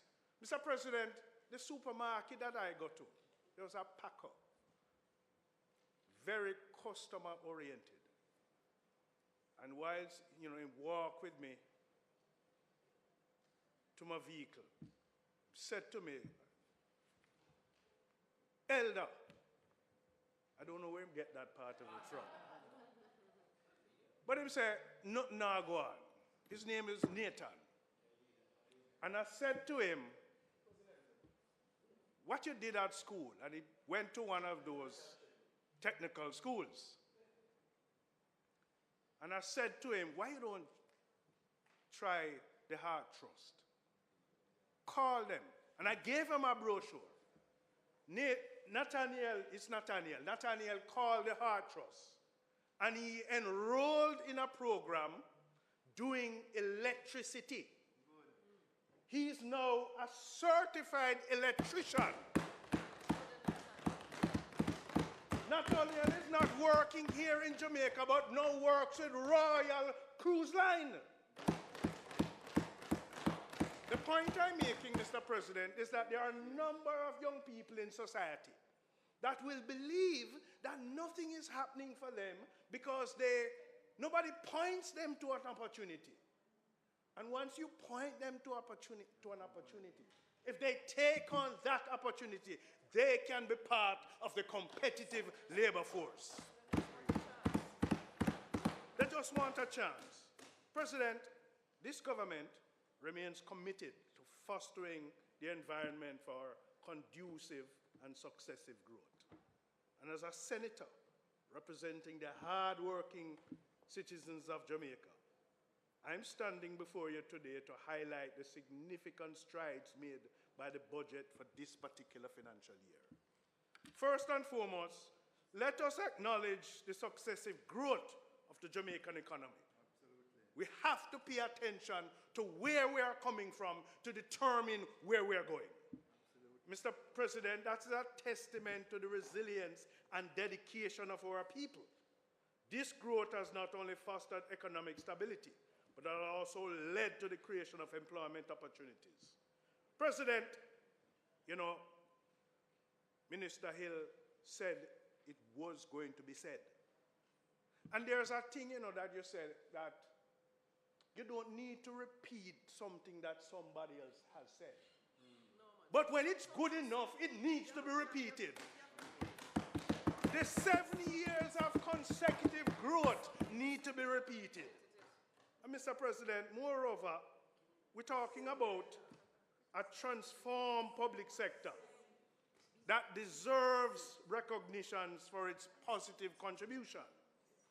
And so, April 2024, sir, just around the corner, marks another significant milestone as new increases will be granted to public sector workers.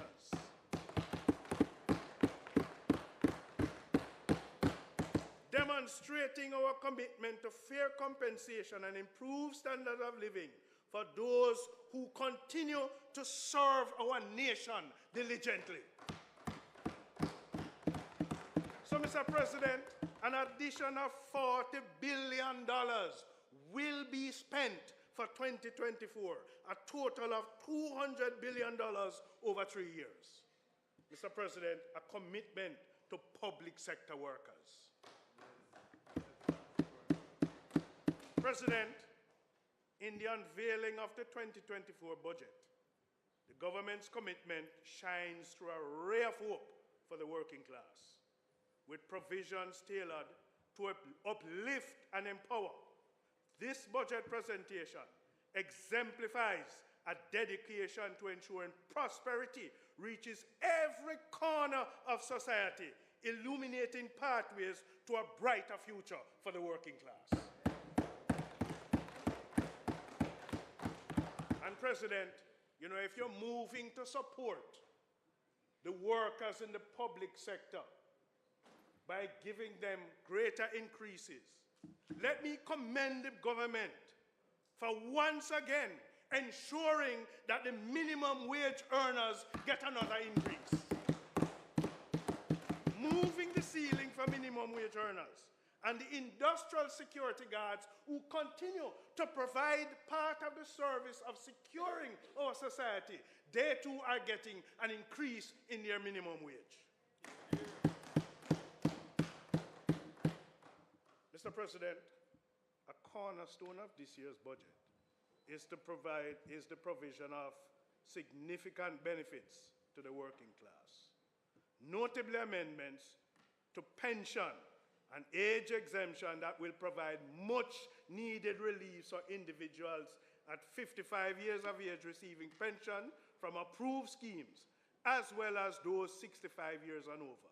Mr. President, this measure recognizes the contribution of our seniors and aims to alleviate financial burdens on them as our retirees. It has come as a good time. I see it as a good move for the working class because what it does is that it prepares workers as they progress towards attaining that age of retirement. But whilst it's commendable, sir, we must accept the fact that the labor force is changing. Aged workers are exiting the market, and new workers are entering. And so we as a country must pay more attention to social services. The government has given a commitment that in the near future, a priority provision will be that of unemployment insurance. I have in my State of the Nation debate expressively supported this social mechanism for the protection of the working class. Mr. President, unemployment insurance is a good thing. It benefits the labor force.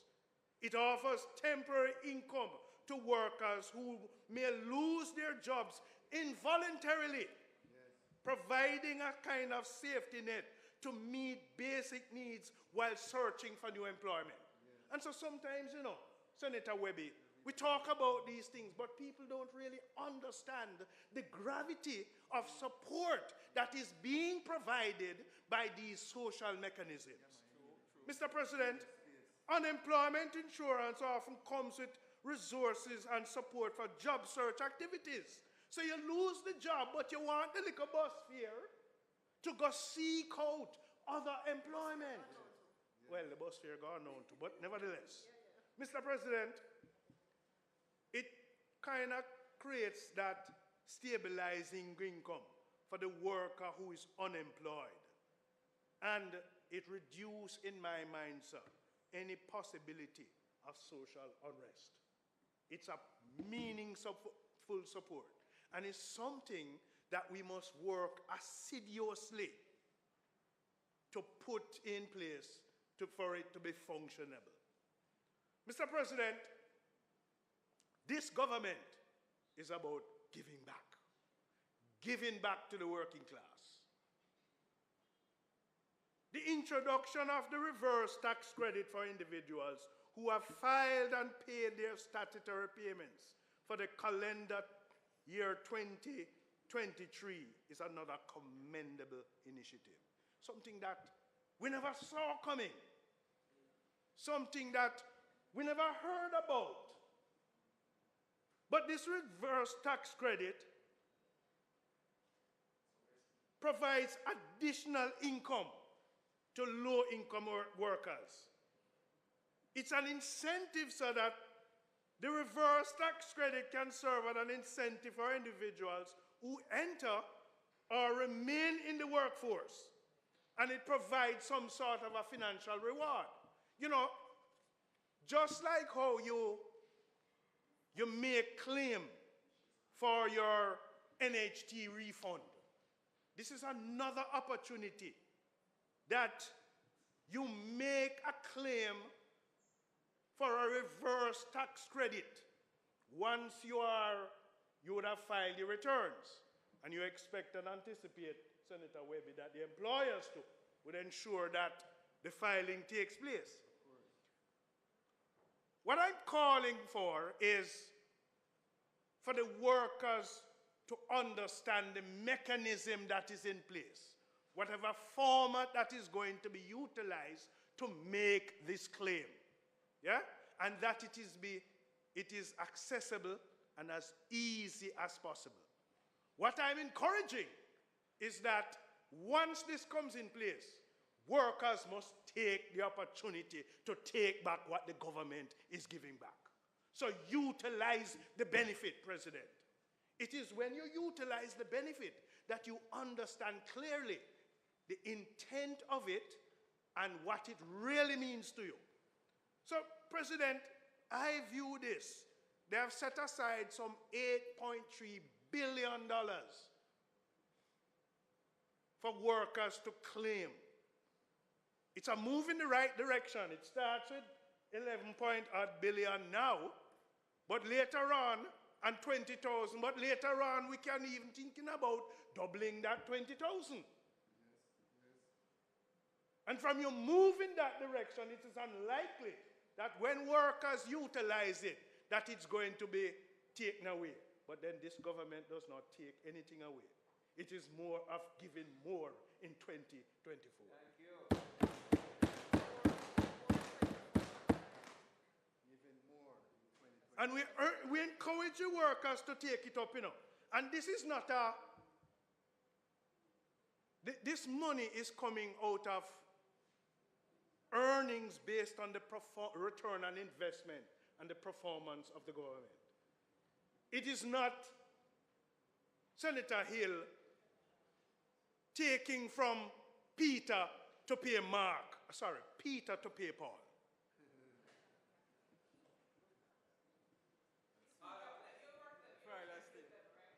Mr. President,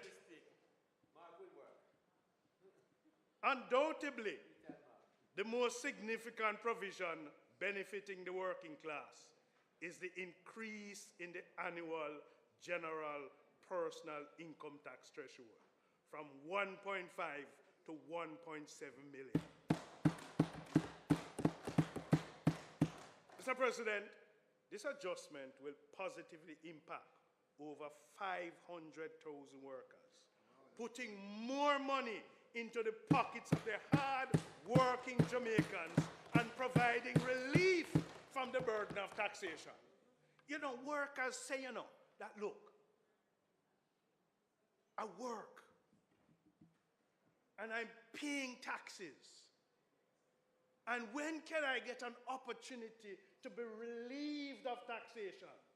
Well, there's now in place an increased amount of workers in the ratio of the labor force that is going to be exempted from this kind of taxation. Mr. President, workers will have more take-home pay as they are required to pay less tax on their earnings.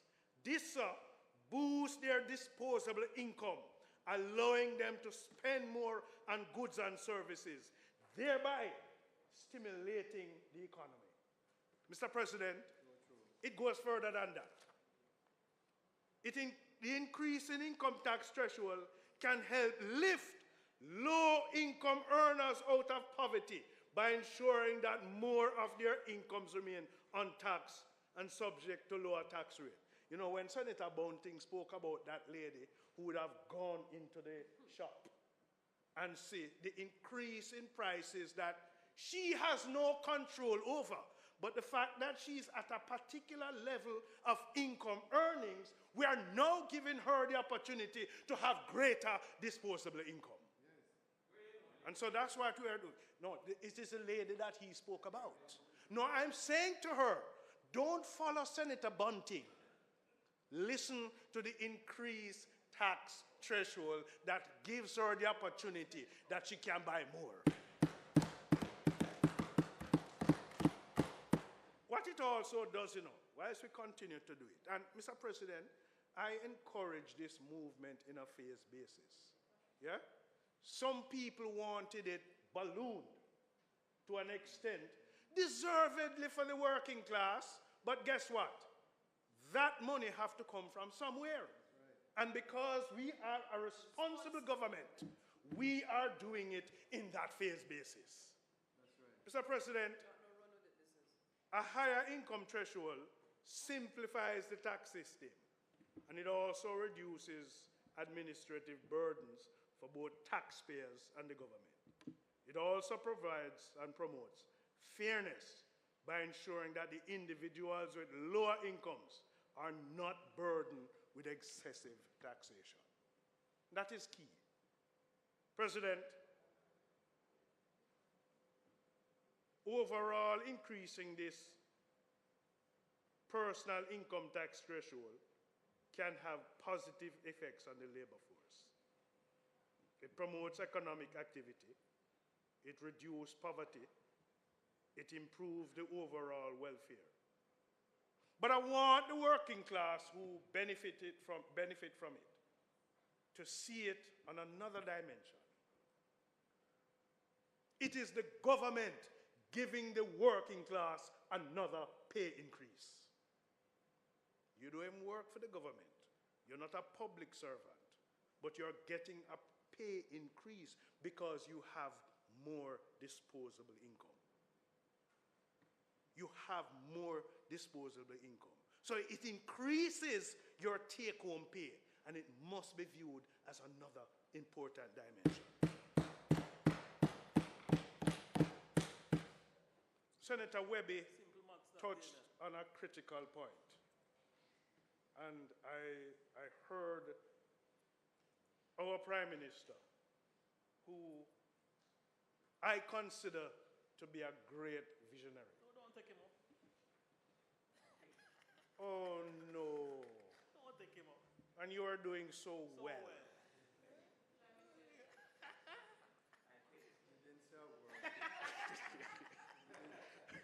Better get used in that chair. Hey, Damian, that's what you should not have done. Leave your papers there. President, as we observe the rapidly changing dynamics of the global labor market, it is imperative to prepare for the future of work, which has begun to shape the way, the time, and the places that we work. And when I say the places that we work, where you work is not confined by a geographical location anymore. You can work from anywhere. Yes, that's true. We must consider how strategies to communicate, manage, and improve productivity, as this will be shaped and will influence the evolving landscape. President, the Jamaican economy had an estimated 1.4% decline in overall output per worker between April to June 2023 quarter. This change is relative to April to June 2022. The decrease reflects a real value added increase by 2.3%, and there was a 3.7% growth in the employed labor force. So we are increasing the employment in labor force, but we are decreasing in productivity. President, what this means is that the employed labor growth and the economic growth was outpaced by the decline in unemployment. So despite the decline in unemployment to record lows, this is not necessarily reflected in labor productivity growth. And this means that we must now take the next steps to translate this into sustained growth in output by improving our productivity. The measures that we are putting in place for this increased velocity in an improved budget and the give back to the working class has to be sustained. And the sustenance of that depends heavily on our need to increase productivity. And President, whilst we celebrate these achievements, we must remain steadfast in our commitment to sustainability and economic growth. Absolutely. It is imperative, sir, that we promote and enhance productivity levels in both the private and the public sector. Yes, sir. And I call upon this Parliament, sir, let us prioritize productivity awareness and culture, particularly within the public sector.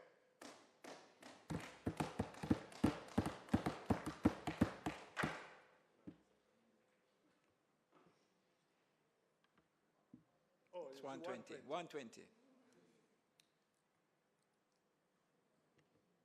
Mr. President, the time being 1:20, might the standing orders be suspended to permit the sitting to permit us to sit beyond 1:30 to complete the business of the day. Thank you, Minister. You have heard the question, members. Those in favor? Aye. Those against, the ayes have it.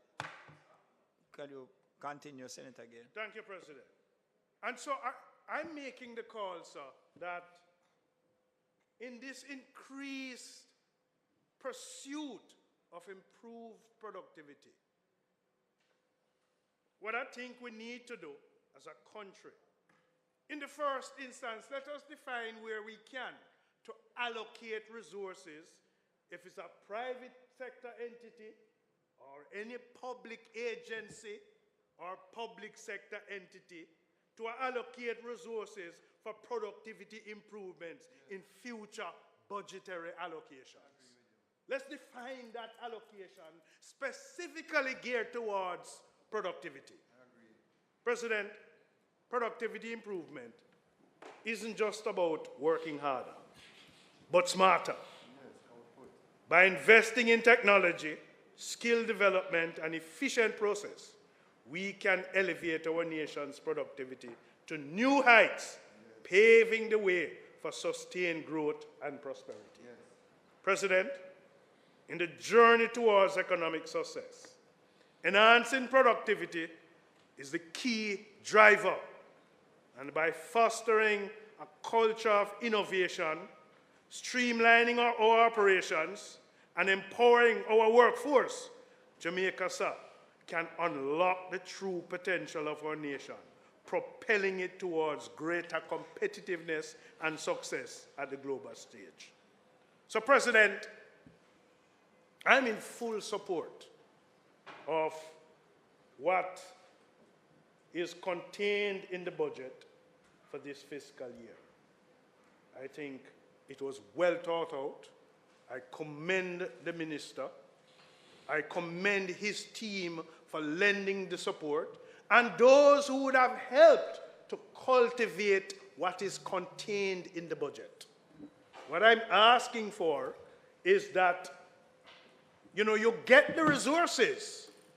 We need to act on the use of the resources in the most efficient way.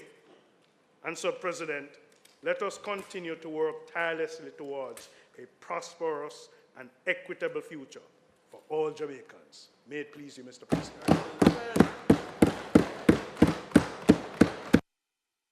Thank you, Senator Gill.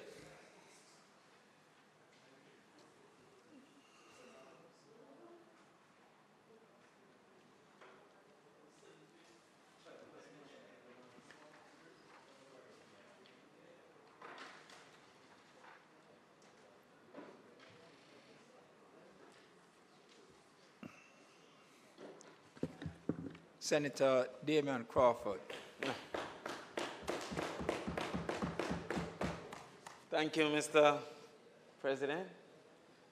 I too would like to recognize some of my children from St. Andrew High School. They're all our children. And I have been pleased to see how diligent they have been in observing, learning, and participating. And I see a few that seem intent on being here in short order. After done with a big friend, I would have to equally make some friendship. Especially because my wife did not go to St. Andrew. You see, listen now, these people are informing from people around this side. But, but Mr. President, before I even start my presentation, I think that there are some things that does need a little clarity as we move forward. The first is the whole concept of no new taxes. That's been a big debate. I don't know why it is so important, because it don't seem to be a political point for the voters. The voters don't seem to be acting upon the promise of no new taxes. And the last election in the 26th of February would suggest that, having said it a million times, it was a very little moment. And there is some confusion as to who won the last election. Just today, we hear over that side say that they won the election. And over this side say that we won the election. I think the only fair solution is a rematch. So they should call the general election and let us see who really won the election. We don't want the quarrel, because I remember the night of the election, our side was happy, and their side was sad. So therefore, it seemed they were happy, they were sad that they won. And they would suggest that we were happy that we lost. But let me just put a little mathematics to it based on some numbers presented by Senator Bunting and leader of the opposition, Mark Golding. It is mathematically impossible for the increase in the taxes collected to be as a result of economic activity, yet taxes as a percent of GDP increases. It's a mathematical impossibility. Let us example. If GDP, which measures economic activity, at 0.1 is 4, and taxes at 0.1 is 2, if economic activity increases further or greater than tax collection, then the denominator increases greater than the numerator, creating a smaller percentage. So if at 0.1, tax as a percent of GDP was 24%, And at point 2, tax. They may make a presentation. But that's the point I'm making. That's the point I'm making. No. We'll come to that second point. I'm saying, one second. It has been presented that there are 1, 2, 3, 4 reasons, one of which is economic activity. If economic activity is outpacing the numerator, tax collection, then the 24 at 2015 should not be 28 at 2024. It should be 23, 22, 21, etc. And I am not in the tax thing for understand more than just the mathematics of it. Don't make sense. The second problem they have is the concept of tax per capita. Tax per capita kind of assumes that everybody pays the same tax. Just like we'd have income per capita. It's if everybody made the same income, what would that income be? It is not a truthful representation. It is now 7,000 per capita, but some people making 70,000 and some people making 1,700.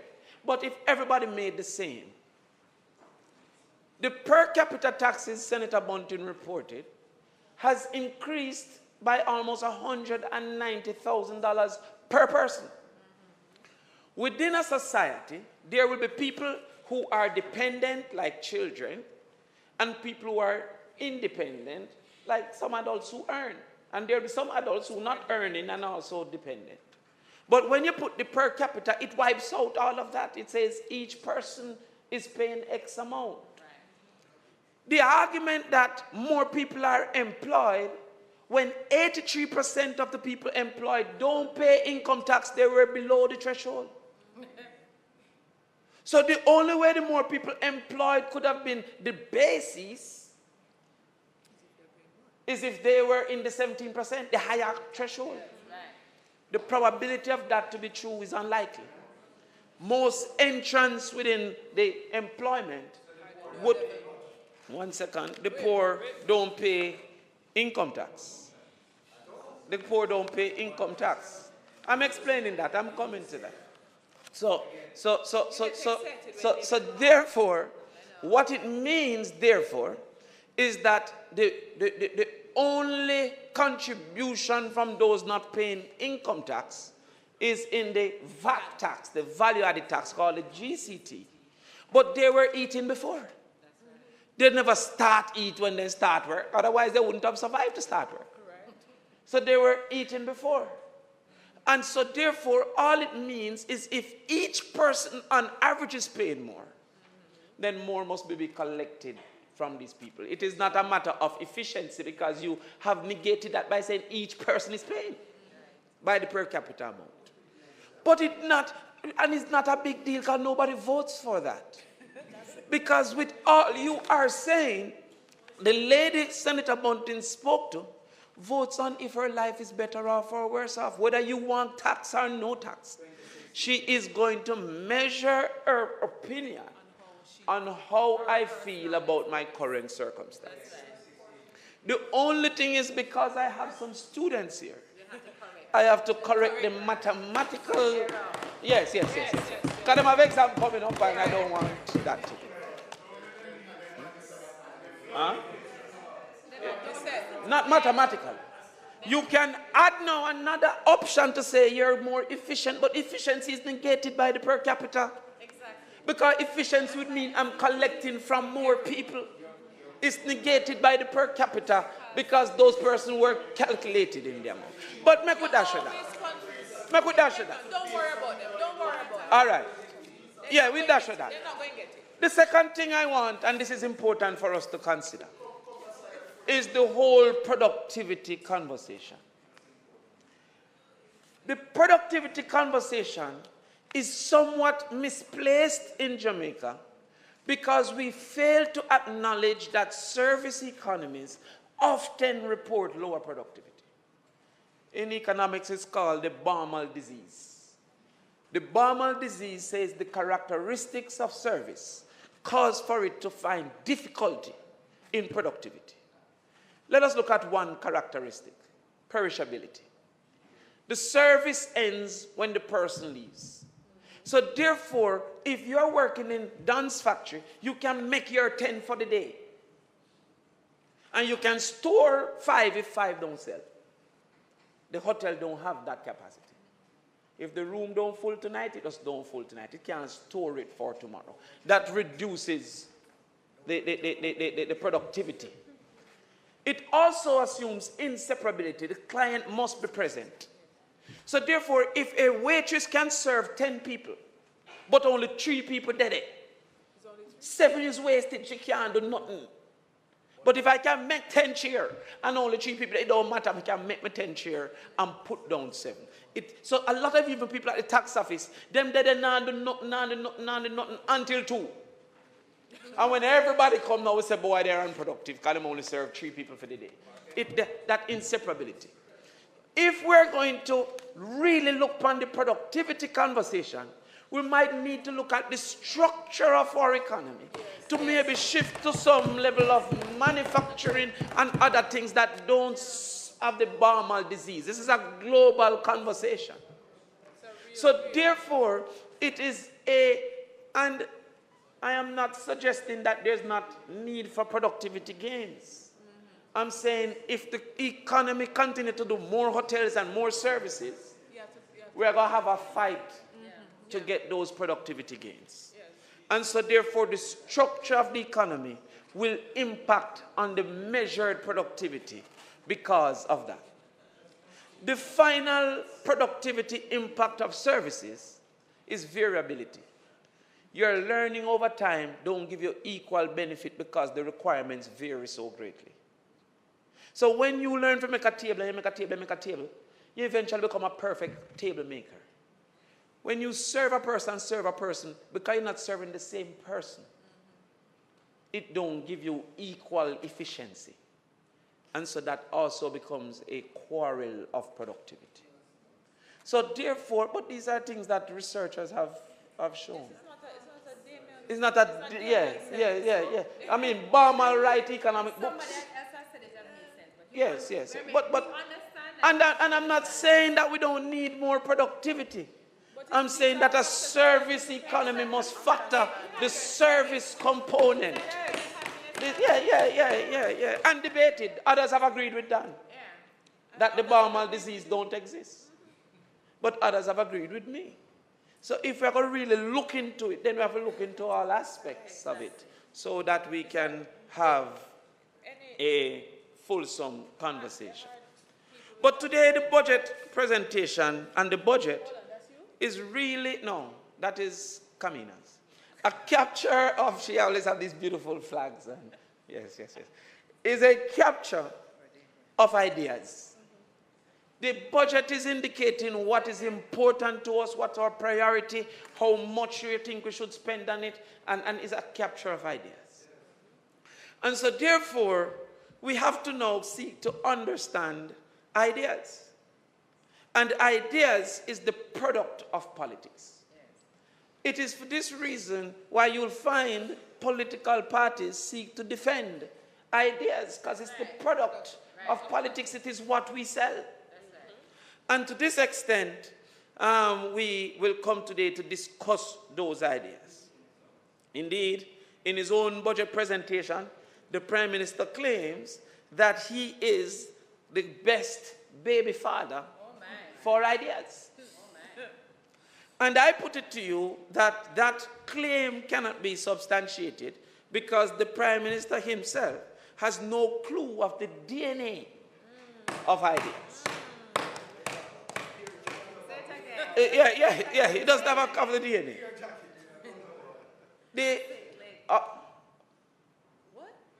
I'm confused by that.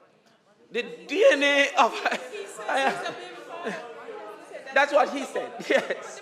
I am, but I'll come back to that. Yes. What are the DNA? The first hurdle of an idea is that you must know what is right. You must know what's desired. If you do not know what is desired, then you cannot compare it with the second hurdle of an idea, what exists. The only way one can come to a conclusion of what is wrong is by comparing what is desired to what exists.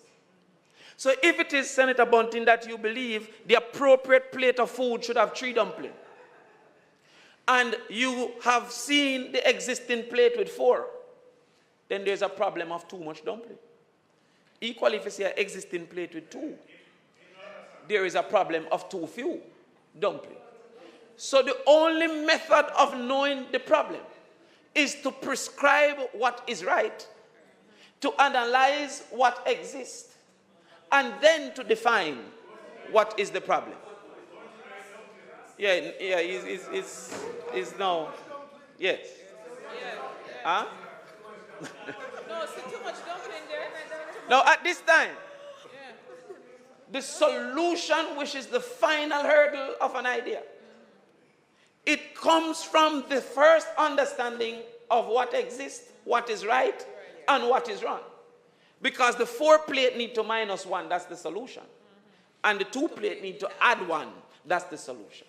So if you haven't gone through those 4 stages, simply taking the end result is not the essence of an idea. I can put it to you that we have had 2 manifestos put forward in 2020. One manifesto put forward by the Jamaica Labour Party, and one manifesto put forward by the People's National Party. The manifesto is supposed to tell the country what we intend to implement in the years after the election, meaning in 2020 is the election, between 2020 and the next election, these are our commitments. In the budget presentations led by the JLP government, they have placed some ideas for which there was no place in their manifesto. None at all. I wonder where it was. And those ideas were somehow found in the People's National Party's manifesto. Well, look at that. Look at that. One of them, through clear search of the JLP's manifesto, clear search is on the line, on the internet. They said that they'll do entertainment zones. There is nowhere to be found in the 2020 manifesto. They have now said they're going to implement no guarantor for the student loan. That was not in the JLP's manifesto. They, sorry? There was, yes. Senators on both sides. On both sides. And Senator Crawford, focus. Don't focus on. I am not focused on them. I'm focused on my children up there. Well, yes. That may serve you better. Yes. Right? I'm talking to them. So, right. But senators on both sides, no. Everyone wishes to hear the presentation of Senator Crawford. They know to Google. And not the buzz that is coming from the other members, including members on your side, Senator Crawford. So paternity let us be quiet, please. Paternity leave, not in their manifesto. The electricity assistance was not in their manifesto. And the tools for trade was not in their manifesto. We're still on the appropriation bill because these are being funded in the bill that is before us. I speak first, Mr. President, about the DNA of the entertainment zone. And I can say that I am one of those persons who's the chief defender of the entertainment industry. I have been a soca warrior, a reggae ambassador, a dancehall guinea gag, a fashion guru, a drama king. I have been a chief defender of the entertainment industry. But what has been, leave me alone, man. What has been proposed by the government to have one venue as a zone is impossible to work for what we hope to gain for the entertainment industry. It is only another example that this is a big man government that only seeks to find solutions for those who are of a wealthy disposition. A simple understanding of economics which you claim I will come to that, will tell you that one venue, demand and supply alone, will cause for the price to be out of most people's affordability. But additionally, most entertainment activities do not use a venue. Most entertainment activities are community specific, even if it has a venue. So to claim that, oh, we're going to be this great answer to entertainment and put it in Palisades or put it in Portmore is a misunderstanding of what we left there. The misunderstanding is that we proposed at the time 4 zones. The first zone, Zone A, was a community zone, that the community could indicate the days and the places that they were willing to go against the noise abatement instruction. So therefore, a community in Westmoreland could say the playfield on a Saturday is the place that we will allow events to go past 12 o'clock or 2 o'clock, and that is the community zone. Another community might say we'll do Friday and Saturday, depending on how much the community wants to participate. And Raytown might say we'll take Wednesdays only. There might be another community, like some places up in the New Kingston, that say no day, we don't want no day because our community is against the disturbance in totality. With over 2,000 events per month in Jamaica, registered by the parish councils, not the ones that don't register, it is impossible for entertainment zones to be an answer without the community zones. The second were the B zones, were the parking lots, etc., that were within commercial spaces and therefore created less disturbance for the citizenry, like downtown Kingston, for example.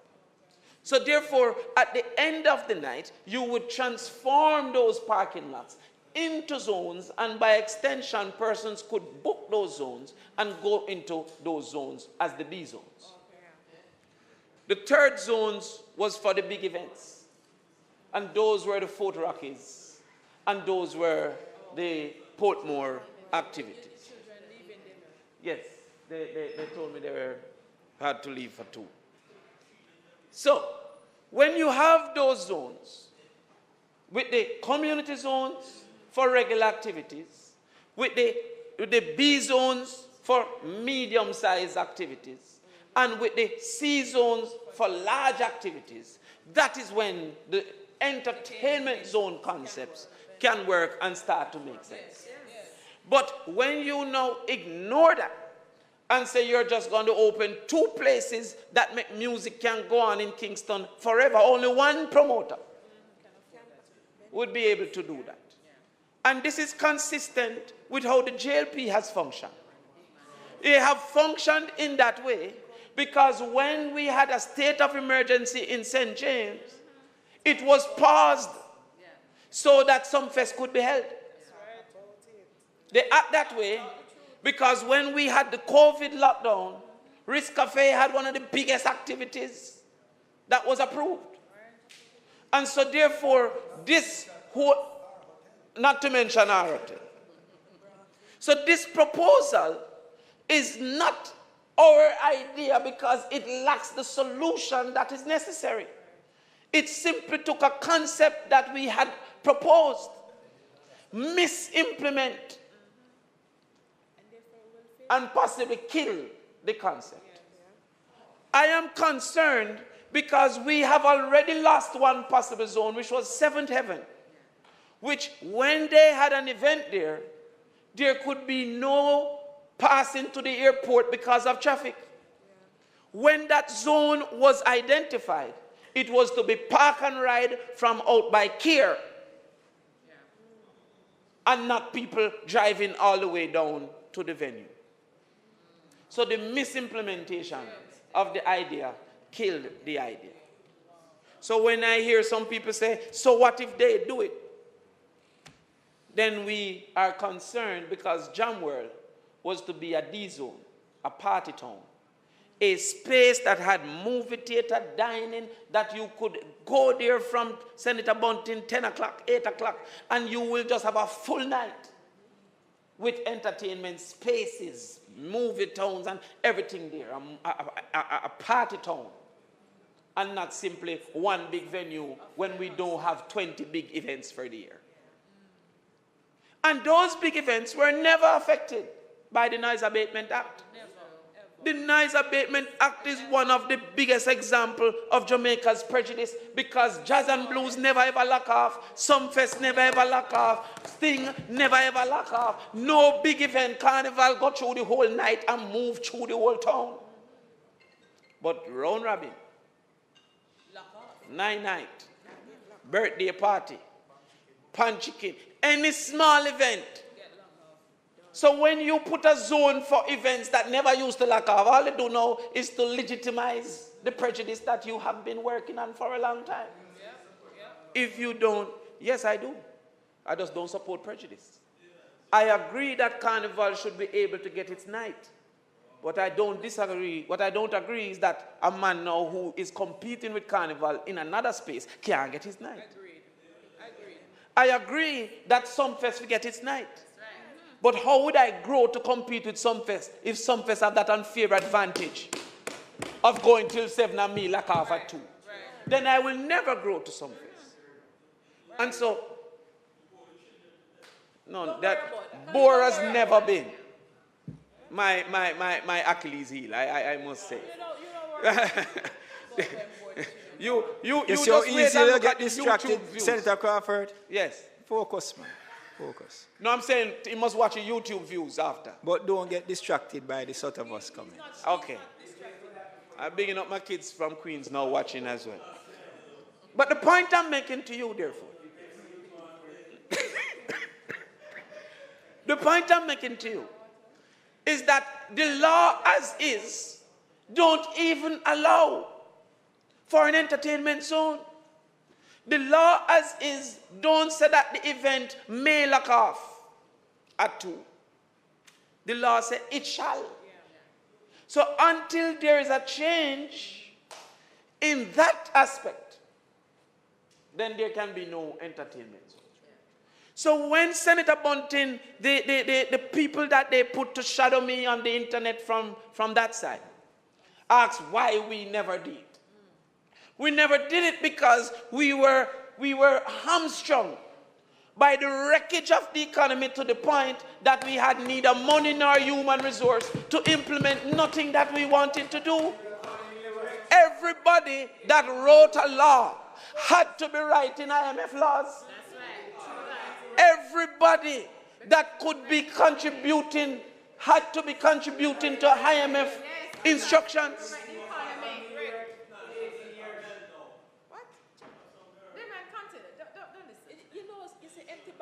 It's hard to debate when the concept does not make no sense. You know, it's like you're talking to your friend and you say, you know, Bounty Killer is a better DJ than Beanie Man. And them say, but Beanie Man better than Michael Jackson. You're like, what? How it reached that sense? It just don't make no sense. In 2011 to 2018 to 2015, most of the human resource for law changes, which are not many, Senator Webby, were dedicated to IMF activity. I'm speaking to you as a person who was in the government. That when you went to the drafts person, you were not secondary, you were tertiary. If it wasn't IMF or security. So that's one resource that was unavailable to change laws. The second aspect was that after the JDX, the NDX, all these things, the funds available, the budgets will show, was nowhere near the funds available now. But the concern that I have is not that you are seeking to implement an idea, is that you are implementing it in what we knew from conversations at the time was an improbable method to do it correctly by going one zone at a time. When we did the Palisadoes sound testing and identified Old Coal Wharf, identified Fort Rocky, and 5 others. We said we will do Fort Rocky as an example to private investors that it could work. Not that we would do Fort Rocky as a standalone first zone. No. Could you? Yes, I accept. I accept our role and our error. And I accept that we will change that error when we get back into government. Because there's no doubt that when it comes to the idea of the Noise Abatement Act, Andrew Holness is not the father. Not the father. When it comes to the idea of the entertainment zone, Andrew Holness, 99% probability that is not the father. And additionally, we are not signing any adoption papers because he has proven himself to be one of the greatest enemies of entertainment. Blaming them for anything that he has failed about, including crime and criminal activity. And when COVID struck this country, entertainment was the last to be considered by this government. And when they were considered, it was so immaterial that nobody got anything from it. That's right. That's right. You And let us look further at the policies of this government that serve as an albatross around the entertainment neck. State of emergency. Every time a state of emergency is called in a parish, the participants in entertainment suffer. The speaker's time has expired. Yes. Mr. President, given that the Speaker's time has expired, I move that we give him the additional time to finish in a short order what he plans to say. The question has been posed. Those in favor? Those against, the ayes have it. Continue, Yes. Senator Crawford. Every time there's a state of emergency, if you think a lie, ask DJ Kentucky down in St. James, who can't get to keep nothing because everything lock off at 11 and 12. Every time a state of emergency sneak up on us, all who did invest in promotion and advertising for them event 3 months ago, there is no grandfathering. It lock off them, lose them money. There is no body where some could consider giving them back a contribution. It is just dead and gone. Every time that there is a state of emergency, 3, 4, 5 months, all the round robin, all who show them round robin, which is like a partner, nobody get back that, they're just dead. So people know that this is just a political ploy, trying to change the narrative, but not trying to change the nation. And if they were trying to change the nation, they would have engaged those who were at the forefront of planning this out. Right. In the middle of the night, testing sound.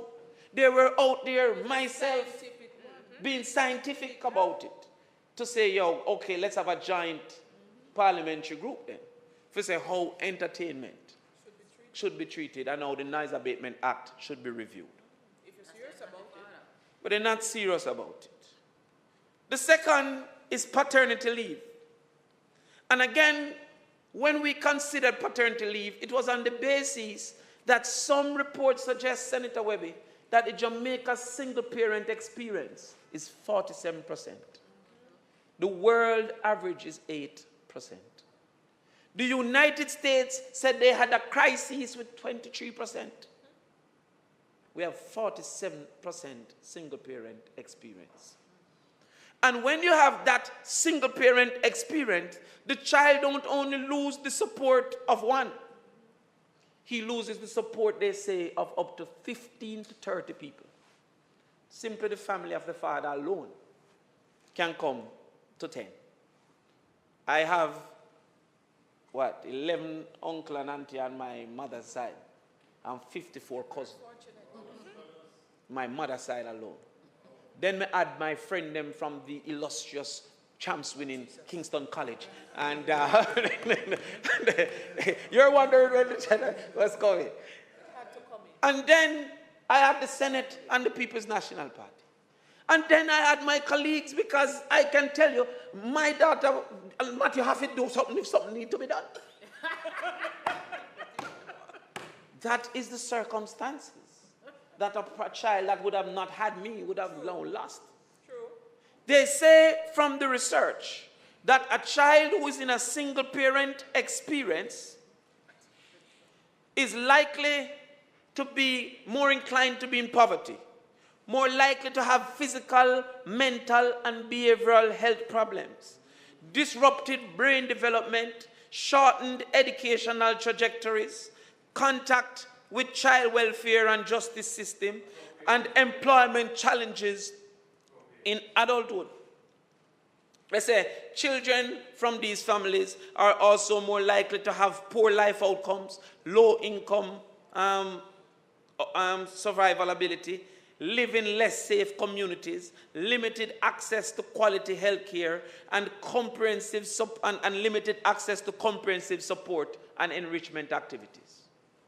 When we recognize this disparity of women-led households, single-parent experience, and the contribution to our negative circumstances, we said we should try making a bond between the father and the child from early by putting in paternity leave.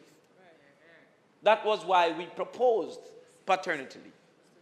We also considered gender equity and recognized that if we have 80% small businesses, then some people will see a young female as a higher risk hire due to the cost of maternity leave. And so if we removed that differentiation, then a young female is no longer a higher risk hire. In fact, it changes the reality where a young male is now a higher risk hire, because every week he can need paternity leave. But when you have 4 people working for you and 2 get pregnant, you then have to find salaries for that 3 months, 2 months. And so, no. Some of these things we have to just reason them out. If you have an 80% small business, yeah, man, but just reason it out. You have 80% small business occurrence. The small business have 3-4 people. The person who is in a business is concerned about cost and risk, the biggest concern. He therefore then says to himself, how am I going to hire? Each time that he has to replace someone, it becomes an issue. So we put those paternity leave proposals for those reasons. What instead have the JLP done? They have put paternity leave not as a social intervention, but as a compensation sweetener for 10% of the population, which is just government workers. They have not considered 47% single-parent experience. They have not considered the likelihood for poverty, school dropout, criminal intervention from the single-parent experience. They have considered 10% to say we are making a salary review and this is a sweetener. So when they say, why are we concerned if they're implementing our ideas? They're not implementing our ideas as it should be implemented. So when it comes to the idea of paternity leave. Let's see what this says. Let's see what this says. Andrew, unless it's not the father. It's not the father. 99% certainty. Not the father. Not the father. And it was in their manifesto. Matthew write the manifesto. No, we don't do that, because a player cannot give another player a red card unless the game is rigged. Right? So I don't see how one player come to give other player a red card. And the referees decided that a red card is coming for that side. Full red card. The only person I'm sorry for over here, she will be at the PMP conference. We'll unveil it. I call it the unveil. Yes. We're in conversations. Matthew said no already. We come now to the other concept. You see, of electricity. We proposed in our manifesto that the only way we could legitimately assist those in need was through paying for a utility. And that is when, I should remember this again, can I believe after a while? Yeah, I hear you.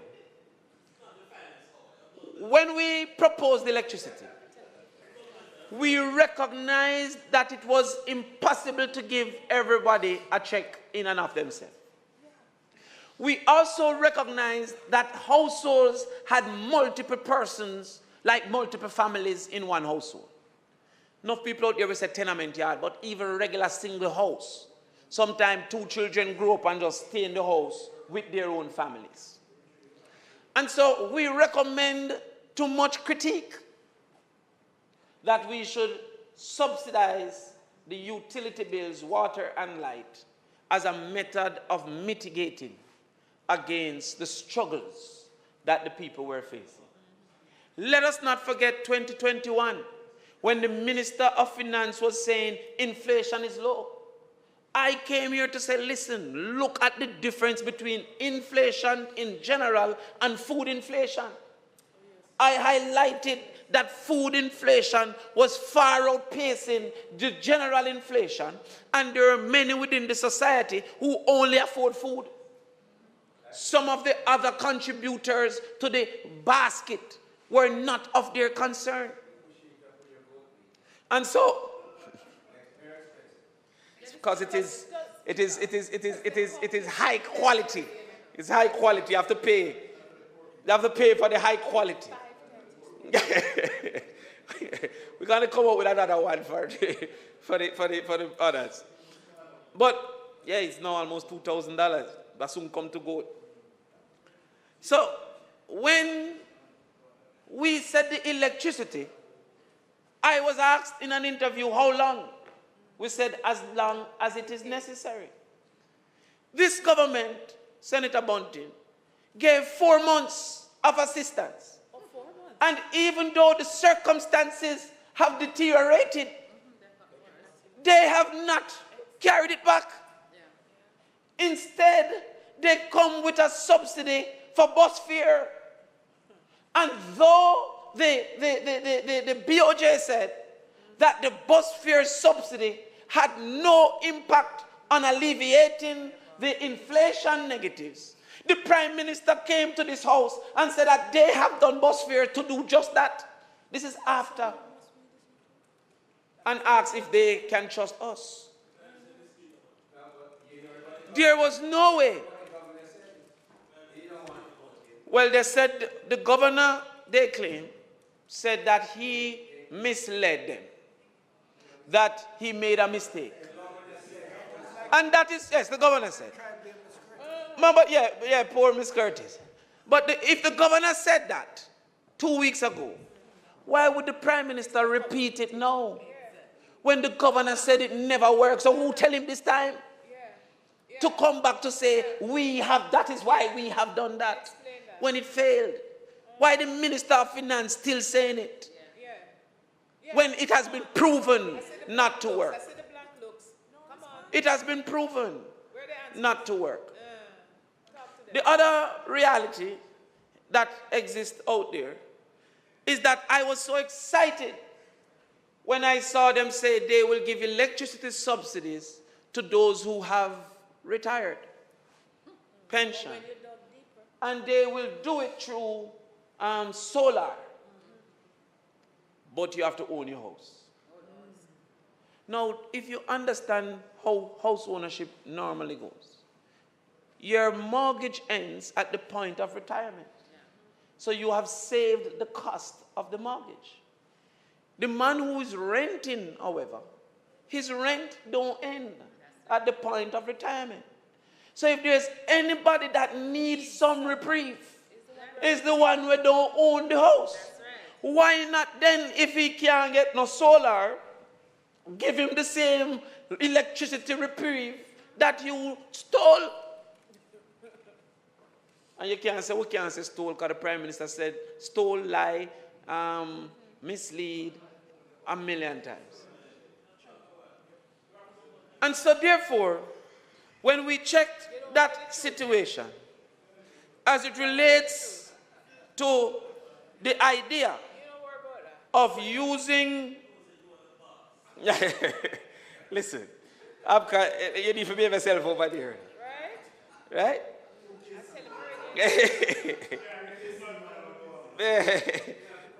And I never see him in the stadium, you know, he was hiding. You're in a royal box. And I must congratulate you, Senator Webby, on an excellent partnership. I mean, the students benefited greatly. And Grace Kennedy must be congratulated. And your people were very committed. Yeah. Yeah, we only get clapped when we say you do something good. Not the rag, not the rag, not the rag, not the rag. Not the rag, not the rag. So,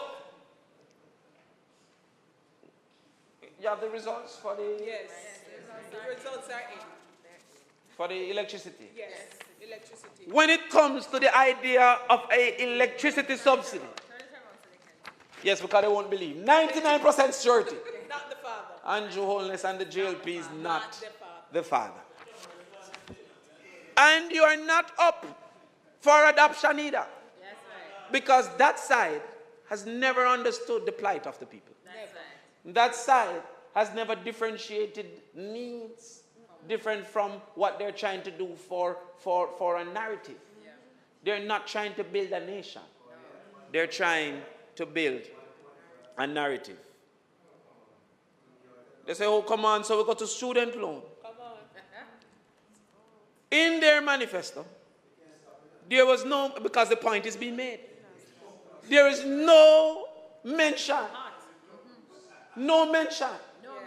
of removing the guarantor. They are so bereft of ideas that their barefacedness said, once upon a time, Bruce Golding said it in a speech that he was going to consider. So Bruce never said the manifesto, but put it in there. And they came now to claim that the PMP has no ideas, but they will put in removing the guarantor. I congratulate you on that. And I am grateful for that. But the young gentleman who the minister carried to the parliament and stated that he left school in 2019, had they listened to us in 2020, he would be graduating now, he would not be starting now.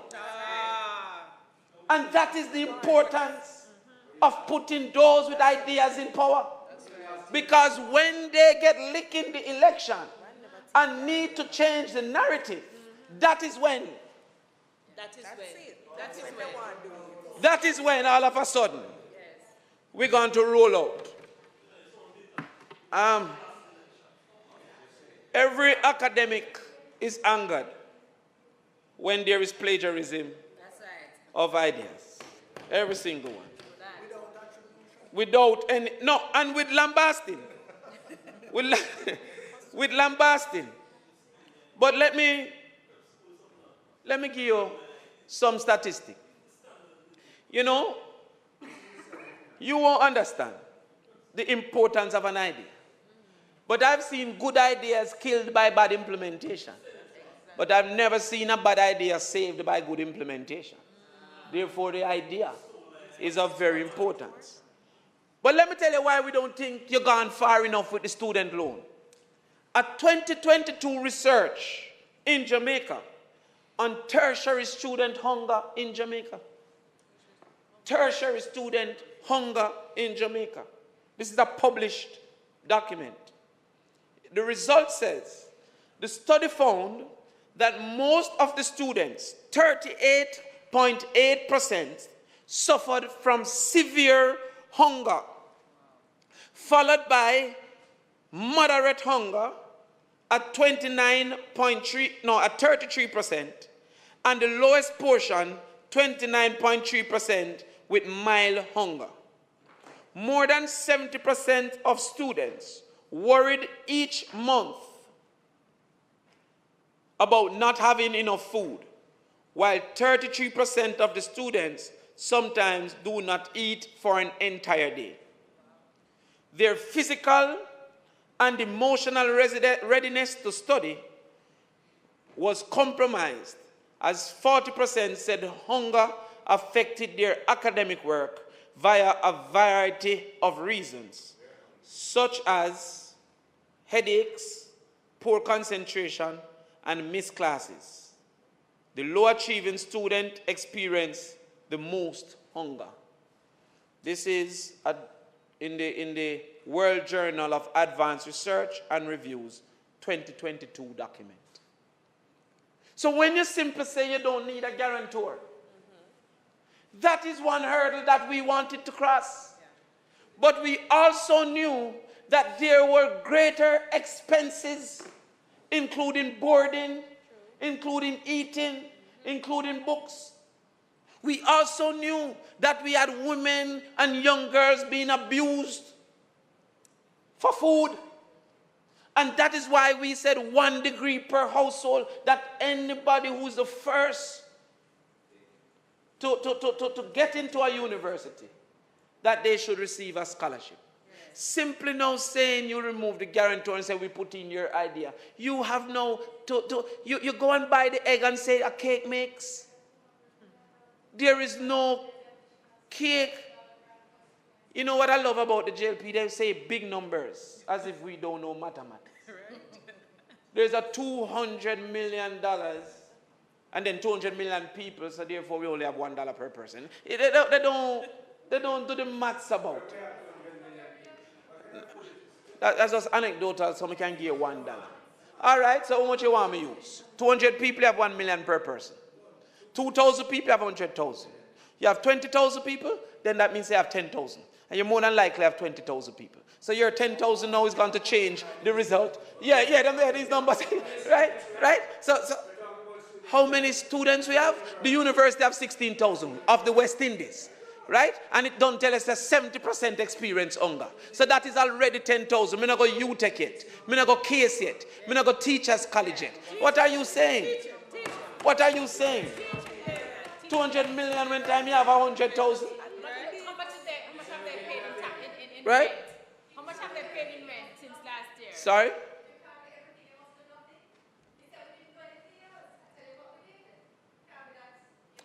The government focus on immateriality. I come into that. So,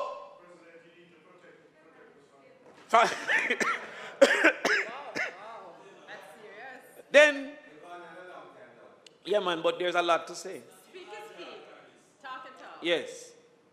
We come further to the, for the what? No, I'm not getting the news yet. We come now to the whole concept of the goats. That one lied dear to my heart because I've never been so embarrassed. There's a goat man.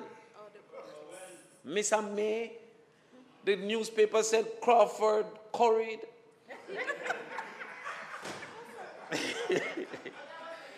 It's sweet, yeah. But the concept of the goat wasn't reside in goats. It was, he said he curried. Yes, but bad for 2 days. But I say, but the problem we have is that I observed in our society that there was a limited understanding of ownership. I observed the Chinese Jamaicans who ensured that their children understood commerce at an early age. And the whole giving a 7th grader a goat was to show that ownership could lead to wealth, that investment in time and effort. It wasn't any gimmick. It wasn't a gimmick of simply a goat. The goat come about because it's the cheapest thing to feed. Yeah. You have never seen me running around and say, me want to give a fowl because I've lost money for an egg. But I know that when you're broke, Goat can eat grass. And Portland was a place of grass. The next thing they're going to call me is a tree man because I want to give every one grade a tree and he sell the ackee. And he sell the mango. Because if you don't train our people in the concept of commerce, how are we going to grow when we're mainly consumers? Yes. Every Christmas, we wonder what we are going to buy. And then foreign people, I wonder what they're going to sell. It was to create that concept. Yes, and the $5,000 to come. And they have to be them friend so that they can give you a food package. This is one of the things that hurt me the most. Like, why should you decide what a person eats? Only a pet, another man should decide what he eats. Oh yes, 2 corned beef and 3 sardines and 2 pounds of rice. So when we came with that idea, it wasn't only about farming, it was about owning. The JLP then now advertised in the newspaper that we have imported how many goats? 3/4 is mine. Ooh. 3/4 of that. I mean, you have to pay out the taxes. But the fact of the matter is that when they came to say we don't want no goat, it was a slap in the face of the concept. Not because we were in competition. When they said that they would prefer a laptop, as if goat farming cannot have a laptop. And then the final, it hurt me. It irks and it hurts. The final one is the tool for trade. The tool for trade, the most recent one that was not in the JP manifesto, but in the PMP manifesto. And then announced by the Prime Minister as if he's this brilliant philosopher, baby father. Tool for trade. 99% sure, not the father. But the tool for trade was joined with the trust loans. Because in addition to giving them access to them level and access to them showing so them could have worked for a man, we said we wanted a system that he started with a loan of 200,000, and if he paid that, it moved to 400,000, and if he paid that, so that eventually he could become an entrepreneur, seeking his own contracts, not simply working for a man. So when we looked into it, we wanted to ensure that he could develop and employ others. Build an enterprise. And that is why I am concerned about the implementation of the things we propose, because they've been taken without the first 3 hurdles. They don't define what is right. They don't define what exists. They simply come with an effort to gain public attention and change the narrative instead of changing the nation.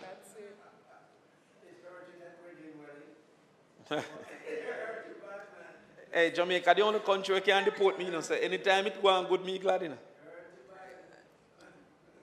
But let me show you how they want to change the narrative. And my friend is sitting over there, but me have a talk about lift. There's a project called Lift. The Prime Minister reports that it is really targeting 17 to 25. I can be corrected if I'm wrong. In the age cohort, 17 to 25 is 300,000 persons, approximately. 35,000 a year.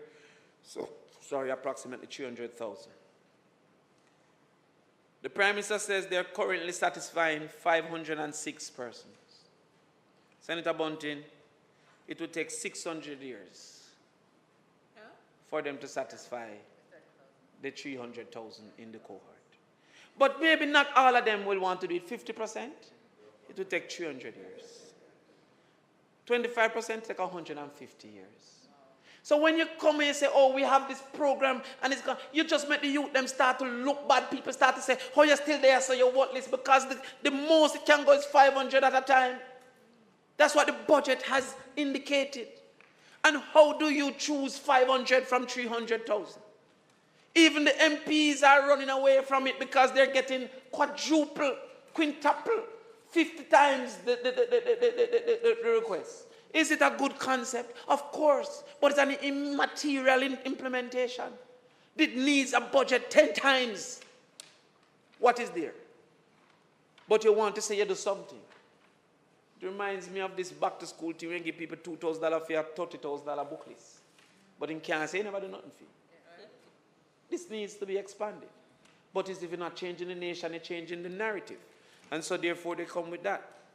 I go again to Heart, where the Prime Minister says that since they have made Heart free, 120,000 people has enrolled.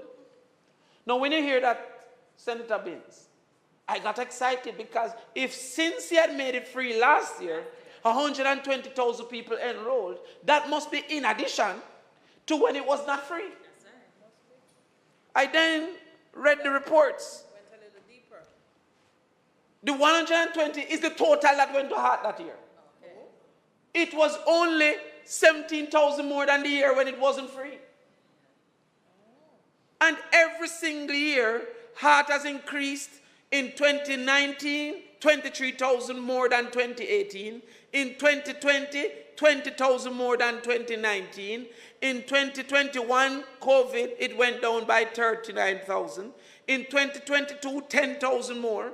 And in 2023, 17,000 more. It was nothing novel. The best statement he could make is since we made it free, 17,000 more. That would be the truth. He said since he had made it free, 120,000 more. She said, the senator said, That you're not telling the truth? that, well, you see, sometimes she don't believe that they are what they are. Because she's not really used to them like that sometimes. So I will look at the Prime Minister's presentation. Read it. And find the area for her. No problem. I like to learn. And I can never say the JP is doing nothing, but you don't have to get 0 to fail. You just don't do enough. So, I'm going to find that. No problem. But I'll find it soon and come to you there.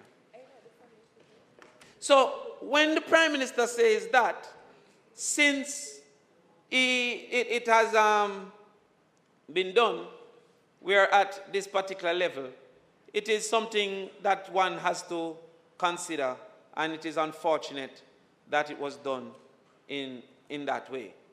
But additionally, the Prime Minister goes on to say that there is a need for 26,000 spaces for young men who are desirous of a job and can't get a job.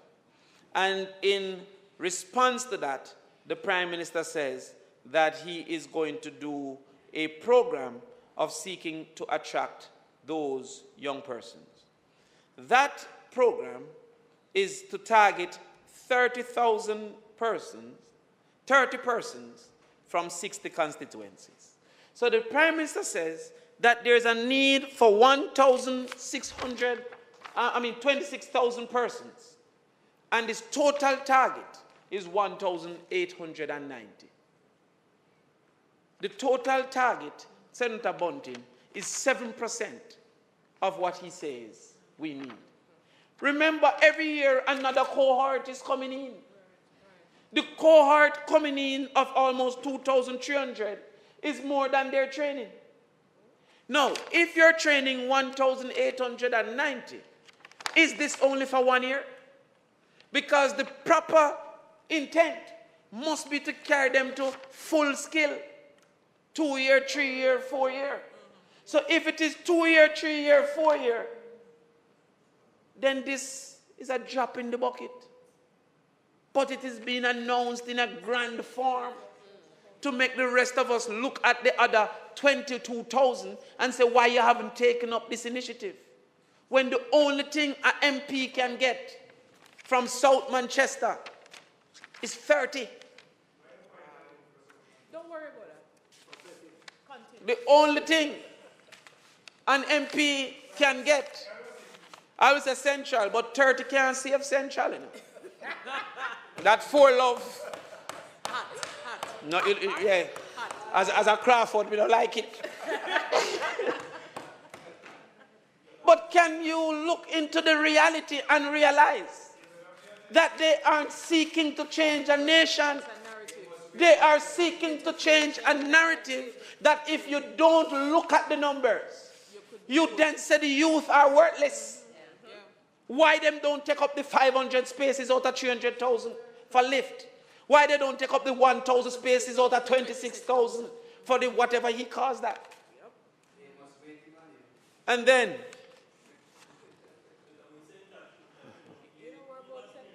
boy, I look a soldier them down there giving a 3,000 margin.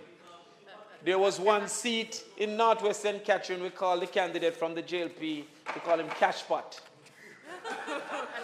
He got nothing over 36. Senator Crawford, focus, man. Focus. I am focused. Cashpot is in the budget. Focus, Senator Crawford.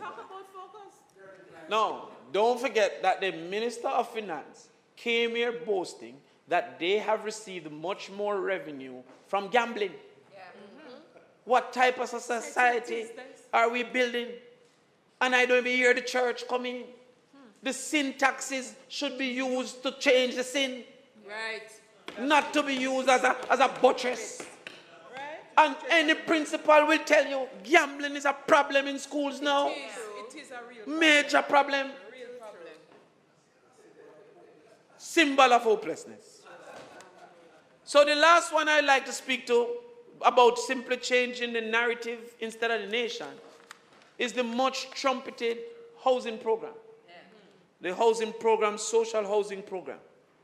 The Prime Minister himself likes to collate the 8 years and say we have built 213 so far.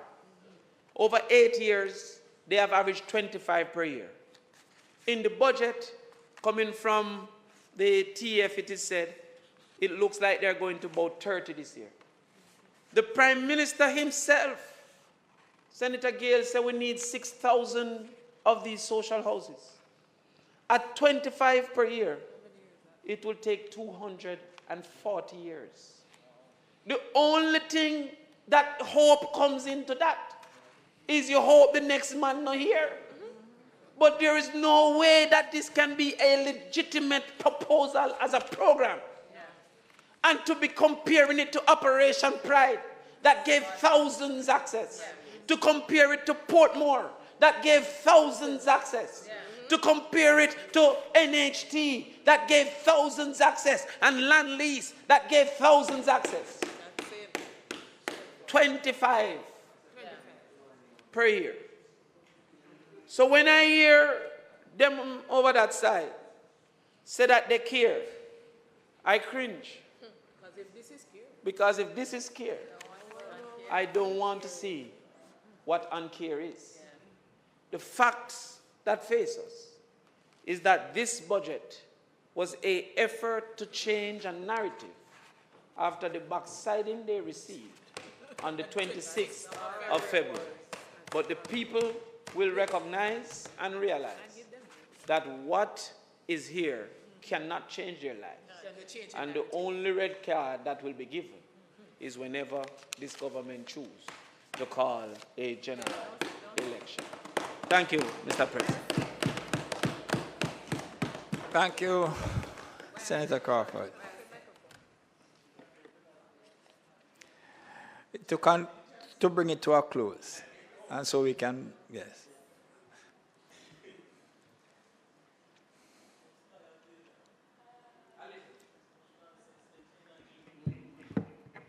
Senator Dr. Dana Morris Dixon.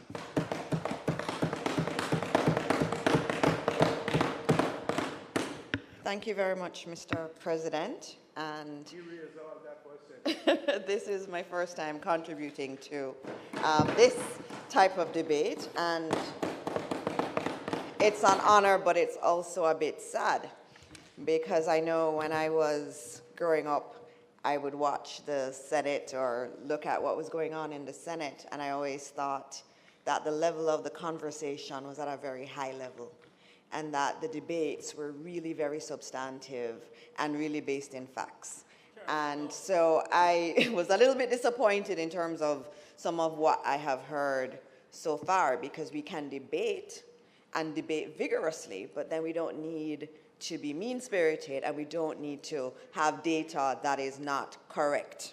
And that is my key concern, is that, you know, I really like everyone across there. I like Damien a lot. He knows that I like him a lot, and so I expect a lot from him. And I will say I was disappointed in some of what has been said. And I will say, you know, the young people who are here and that were bored to death from St. Andrew High School for girls. We're hearing some fuzzy maths. And I remember that I used to teach economics at St. Andrew High School for girls.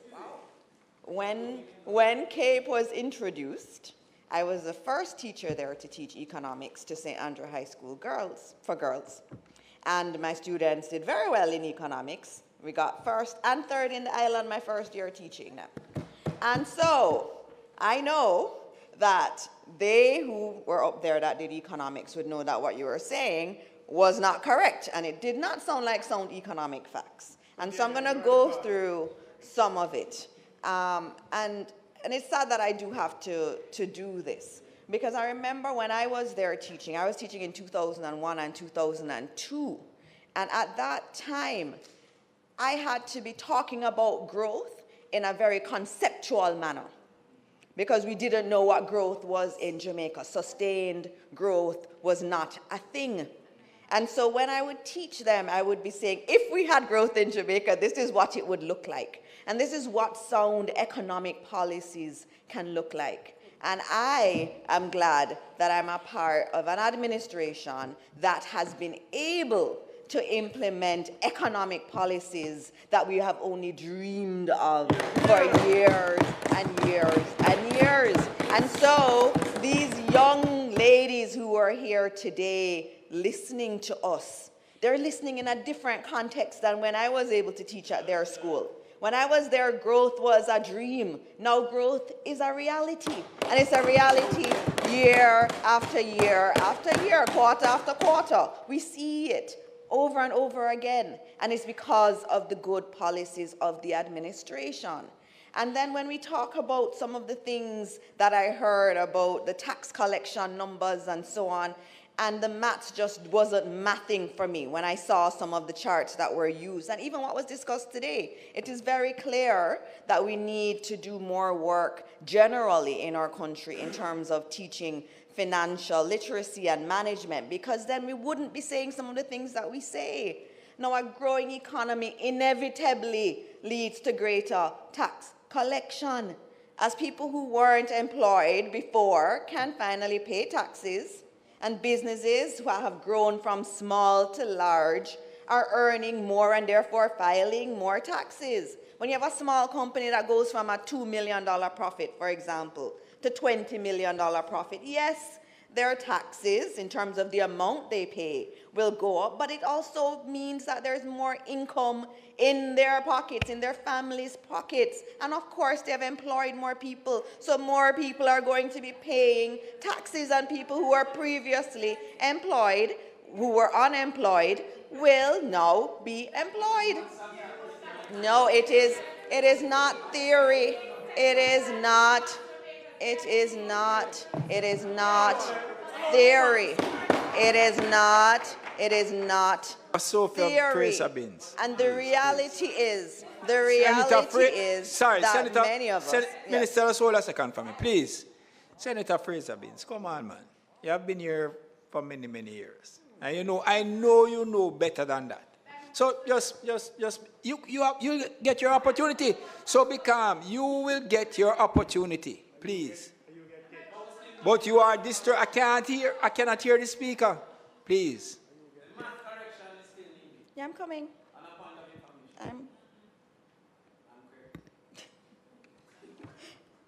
And I think we really do have to be respectful. And I think I've sat here and listened to everyone, and I've listened to everybody's points, and now I stand to give my own points. And I think everybody is valuable, and I really do feel that when we're in here, we are representing our country and all the people in Jamaica. And I don't think that this kind of bantering is necessarily the right thing. And that's my personal opinion, Mr. President, and I will continue to live by that. And I will always respect you and listen to all of you on that side.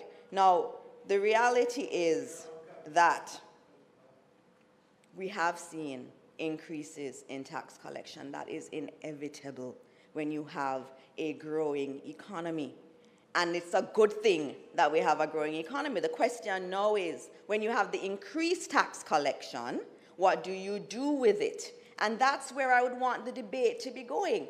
Are we doing the right things with it? And the reality is, as you get that new intake in taxes and the greater intake in taxes, the thing is, what you should be asking is, how are we using that increased intake to ensure that we have more intake going forward? And what I posit, my friends on the other side, is that we are using it in the right way according to this budget.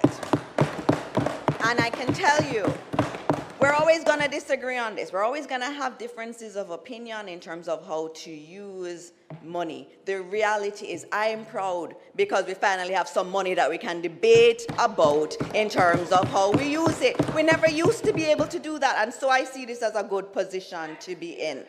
And then we talked to, thanks to many Jamaicans, and I'm glad you said that, thanks to many Jamaicans, and it was across the aisle. It was people on that side, on this side too, but it is still important. And you bring up things like the Balmal disease, which I would love to talk to you about some more in terms of the Balmal disease, because for me, when I'm thinking about that, I don't necessarily put that in the Jamaican context, because when we're talking about that phenomenon, we tend to be talking about it in terms of a developed country kind of reality, and we're looking at it in terms of services and why, for example, when he was writing, he was talking about education and why education and the cost of education is so high, and why the cost of medical services are so high vis-a-vis manufacturing that has gone down.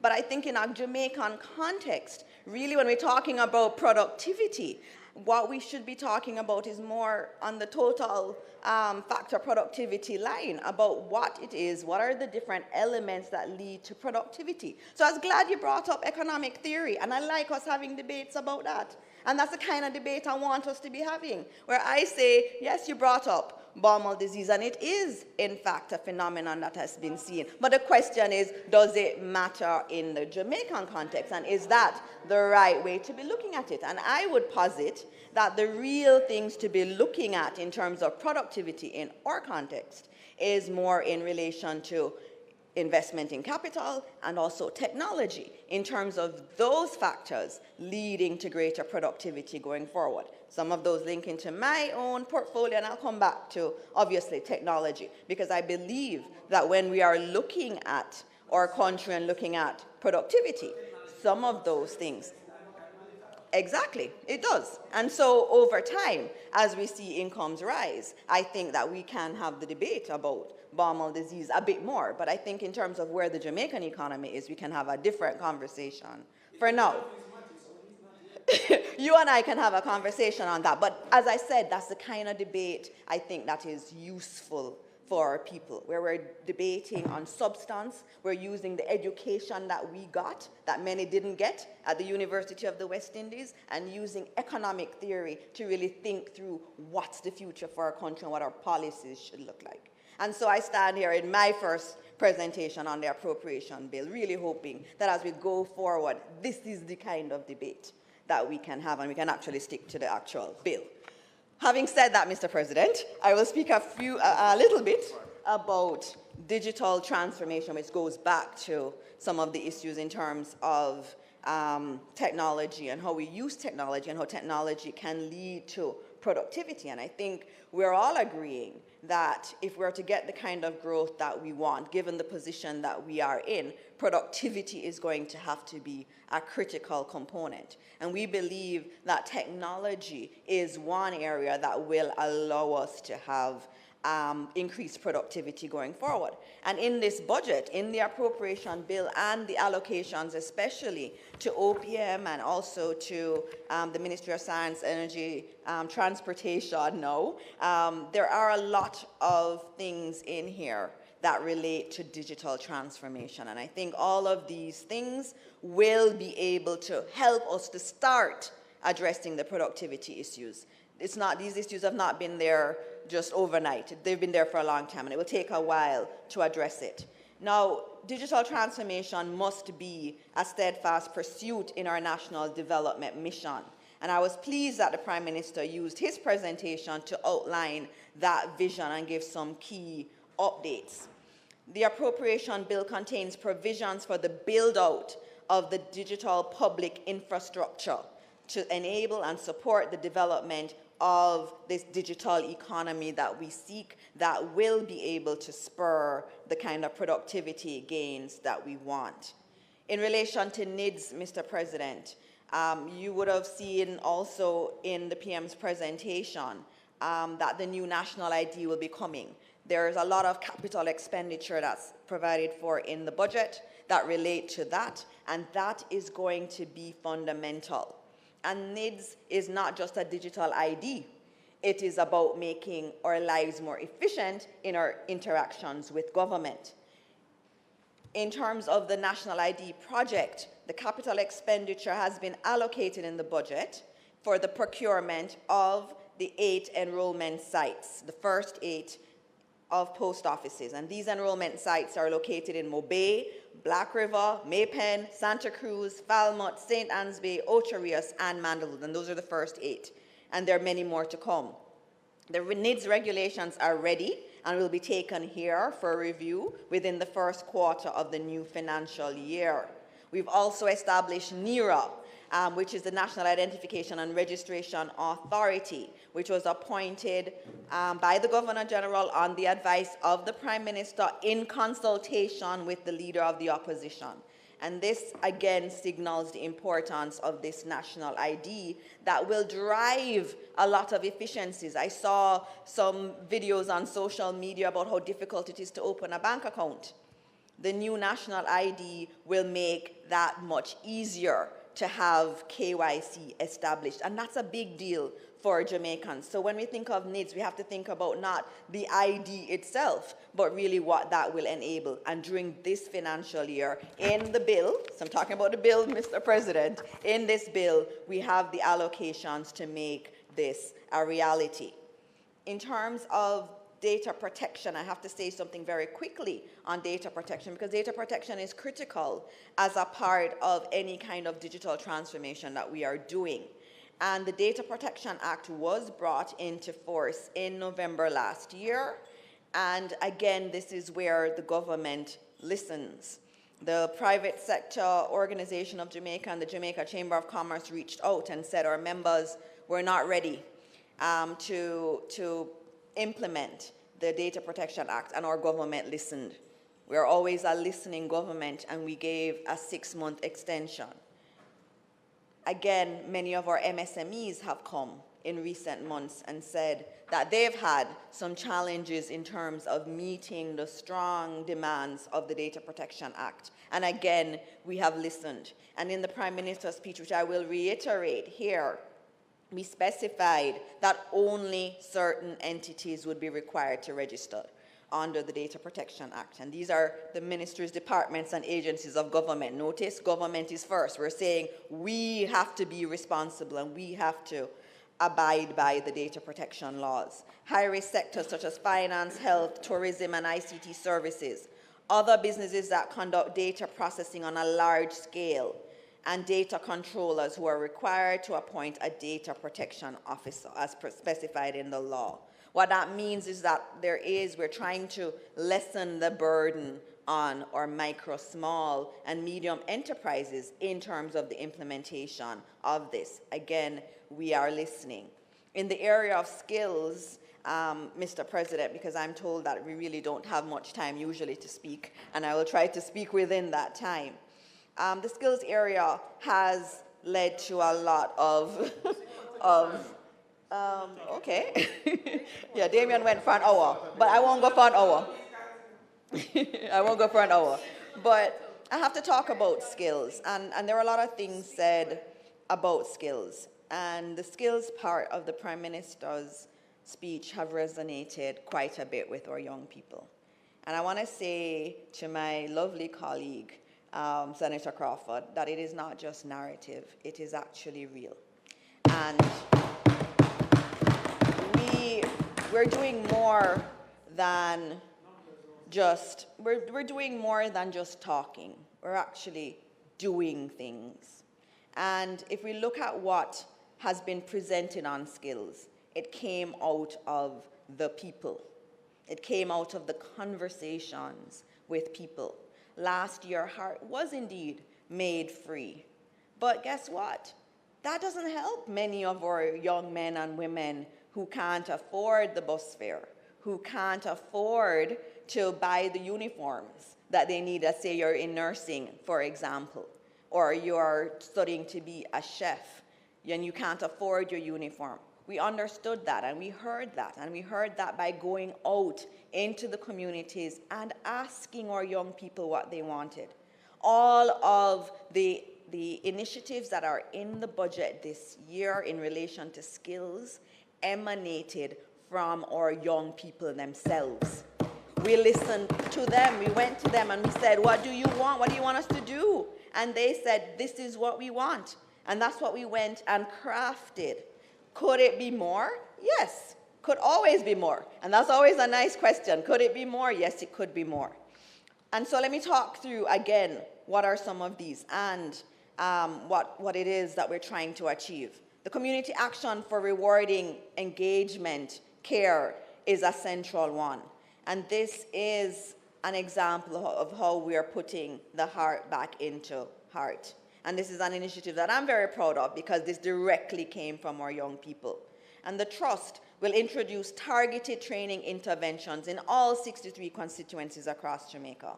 And so they will identify almost 2,000 students, young people, for this specific program, where they get a $15,000 tourism transportation grant, and then there is a $13,000 per week stipend while they are doing their course. This is for those who are the most vulnerable in our communities. That does not preclude them being a part of other HEART programs. There are many HEART programs. There are other HEART programs that have stipends attached to them. It doesn't mean that any MP only is limited to 30. If you have 200 young people in an area, we have spaces for them in HEART. What we're saying is, in every community, there are some young people who we know cannot afford it, who we know need to be able to help to provide a living for their families and whose families can't support them through skills training. And what we're saying is that we have a program for those. And then you spoke to LIFT, which is 506 students. That's a separate program. That is for a particular cohort of young people. Those are young people who have their CXCs already and who may not be sure what they want to do with their life. They don't know whether they want to go to university, they don't know if they want to go to work, but they are smart young people. They've been able to, through a lot of adversity in their lives, get their CXCs, which would have been hard for many of them to get to that point. And what we're saying to them is, you have excelled. You definitely have some academic prowess. And we're going to do a special program for you, where you spend 1 year in organizations, whether it's private sector or public sector, where you learn the value of work. You get introduced to people who've been through hardship like you have, and who have excelled and who are leading their businesses. And you can learn about what it means to be a professional in a way that you may not have had an auntie or uncle or cousins who were professionals in that way and that you dream to be like. And so what we're saying to them is, we're helping you too. We're taking you along and we're giving you the skills that you never were able to get in your environment. And so that's one cohort. So the LIFT cohort is one set. It's for a particular set of students. And they're doing really well. I spoke to one person who has a law firm that took in one of the LIFT students. And she said that student is now a child of everybody in the law firm, because they're all working with that student in order for that student to acquire the skills they never got from the fine dining skills and taking the young people out to dinner, to also helping in terms of the application for university. And that's a different program, and that's a fascinating program and a good program. And yes, I want to expand it. But we start small, we learn our lessons, we understand what it is. I'm an academic. You start, you look at the monitoring and evaluation framework. For the first time, we have implemented a program where we did psychometric testing of everyone at the beginning, and we have baseline data on everyone. So often in our country, and you know it, we get up and we have a bright idea and we implement it and it doesn't lead to anything. And then you come up with another bright idea and it doesn't lead to anything. What we are doing, but we do it in a very measured manner. We do it in a measured manner because we do the monitoring and evaluation, which is key. So it lifts. We started by knowing where these people are and where they want to go. And our goal is to track them over time, understand what worked, what didn't work. So the program next year is going to be even better than the one this year because we are learning as we go along and putting our money into the programs that actually provide results. Too often, I've seen it so many times throughout the years. We do these multi-million and billion-dollar programs, and at the end of it, we have nothing to show. And that's not something that I want to be a part of, and I know our administration wants to ensure that we are putting the money in programs that work.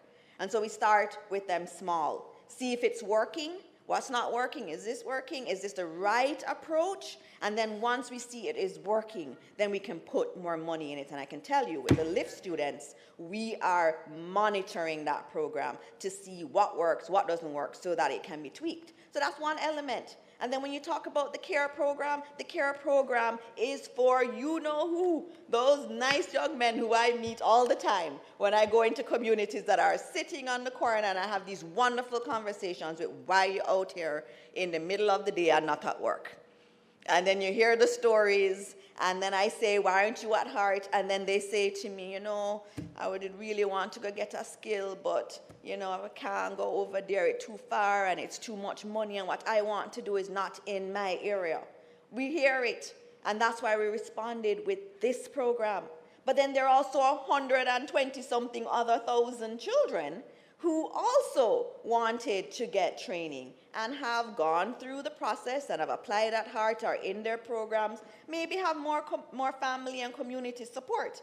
And so we have them doing those programs. We also have many other programs like our Jamaica National Service Corps, which we do in conjunction with the JDF. And that's for young people from specific vulnerable communities where you take them out the community and you have them stay at JDF. They live there. They learn discipline in a way they've never experienced discipline. They experience male role models in a way they've never experienced male role models. So what I'm saying to you is, yes, you can take LIFT by itself and say it's just 500. But LIFT is just one of many. And each of the programs are targeted to particular cohorts. And as we do them, we are learning and figuring out how we can make them better and ensuring that what we do is beneficial for our young people. And the key thing is that, yes, when you look in here and you see the nice numbers, and it's a lot of numbers in here, is the question for me when I looked through the budget was whether or not these numbers would redound to the benefit of our people. And for me, I'm most concerned about our young people. And the reality is I would love to spend twice as much as I could, but I know that under this administration and the good financial management that we've been implementing, that not too long from now, it will be even more than twice that I will be able to spend on training programs. That is very clear to me. And that is where we want to be able to get to. But even more than that, we actually want to get to a point where no one has to be receiving these subsidies because they are from families that can sustain them and they're from communities that are supporting them. That's really the ultimate goal. Not to have more stipends over time. It's really to empower our young people to be able to realize their dreams. And for those who don't have anybody helping them to realize their dreams, for there to be a structure in place to help them to do that. We're also doing many other things like uplift on the job training. The construction sector has said, we don't have enough people. Again, we listen. I know I spend a lot of time on the phone because I'm listening to what people are saying or going in the communities and talking to young people. We're listening. And what they've said is we need more people quickly. And so we've developed a new program where we do an accelerated construction program, and then they go and they finish up on the construction site. Because the best education, you know, in many of these trade areas is actually on the job training. And we pay the stipend while they are learning on the job. And so that is in response to the construction sector. The Tools for Trade initiative was another one. And I saw it in your manifesto, but I saw it more in relation to the teachers. But you can show me the other part where it may have been. And I may have missed it because I don't really spend my time reading your manifesto that much. But Tools for Trade. But Tools for Trade, I don't mind taking ideas from anyone as long as they're sound too, right? But the Tools for Trade, as long as they're good. The Tools for Trade program is another one which came directly from our students, many of them who are doing electrician work or anything in relation to any of the trades, cosmetology, or makeup artists, which we have a lot of them at heart, or even those who are in our chef-related programs. They say they want to start their own business, and Senator Crawford said that's what we should be doing more of, teaching people how to be entrepreneurs. And actually, in all of these programs, we now have entrepreneurial parts of the course, because we recognize that our young people don't really want to work for nobody. They want to work for themselves. And so we do that. So let me tell you some of what we're doing. So when you finish level 4, which is where you get your real certification, no questions asked. Nobody asking where you come from, who is your friend, who is your mother, which community you came from. Automatically, you get $50,000 to start buying your tools. Automatically. And then, if you are on path or you are a ward of the state, you get $75,000, no questions asked. No questions asked for you to start. And then, when you've started your business and you have it going, you can come back for another $100,000 grant, no questions asked.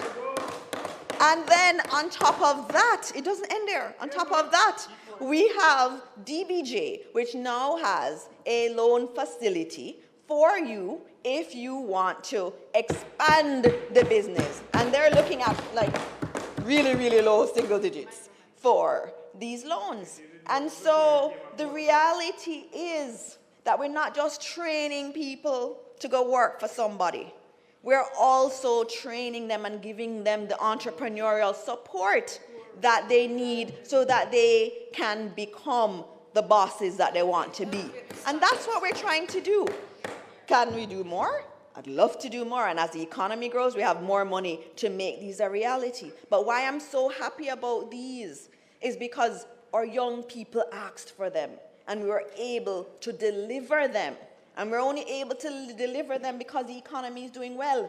And so we have vested interest in ensuring that the economy continues to do well so that we can do more of these initiatives.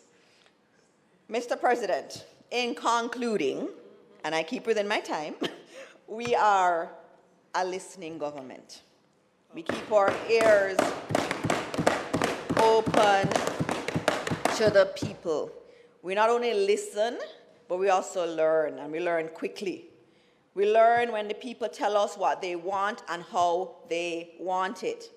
Mr. President, most importantly, we are balancing fiscal prudence and genuine care for the social welfare of our people.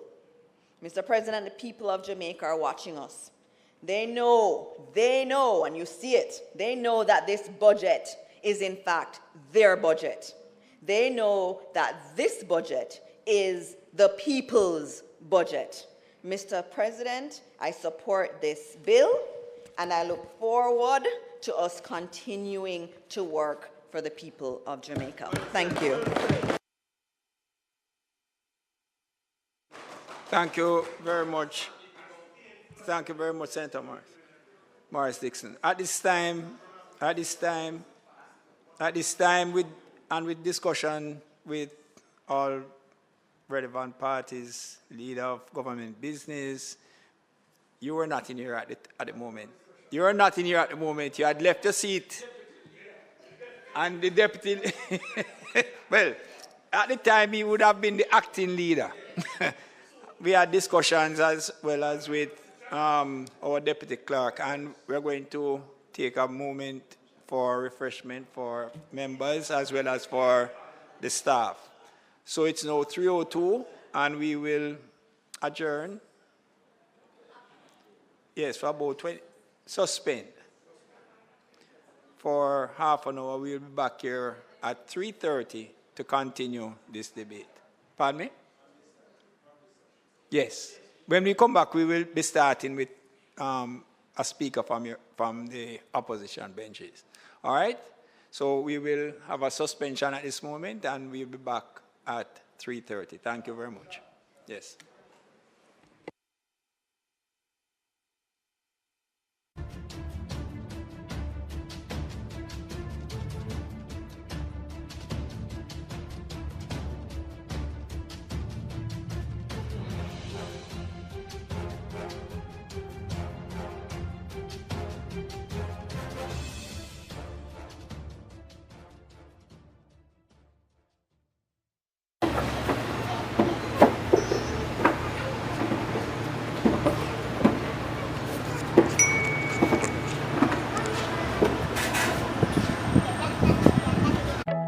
Greatness is in your bones. I'm unstoppable.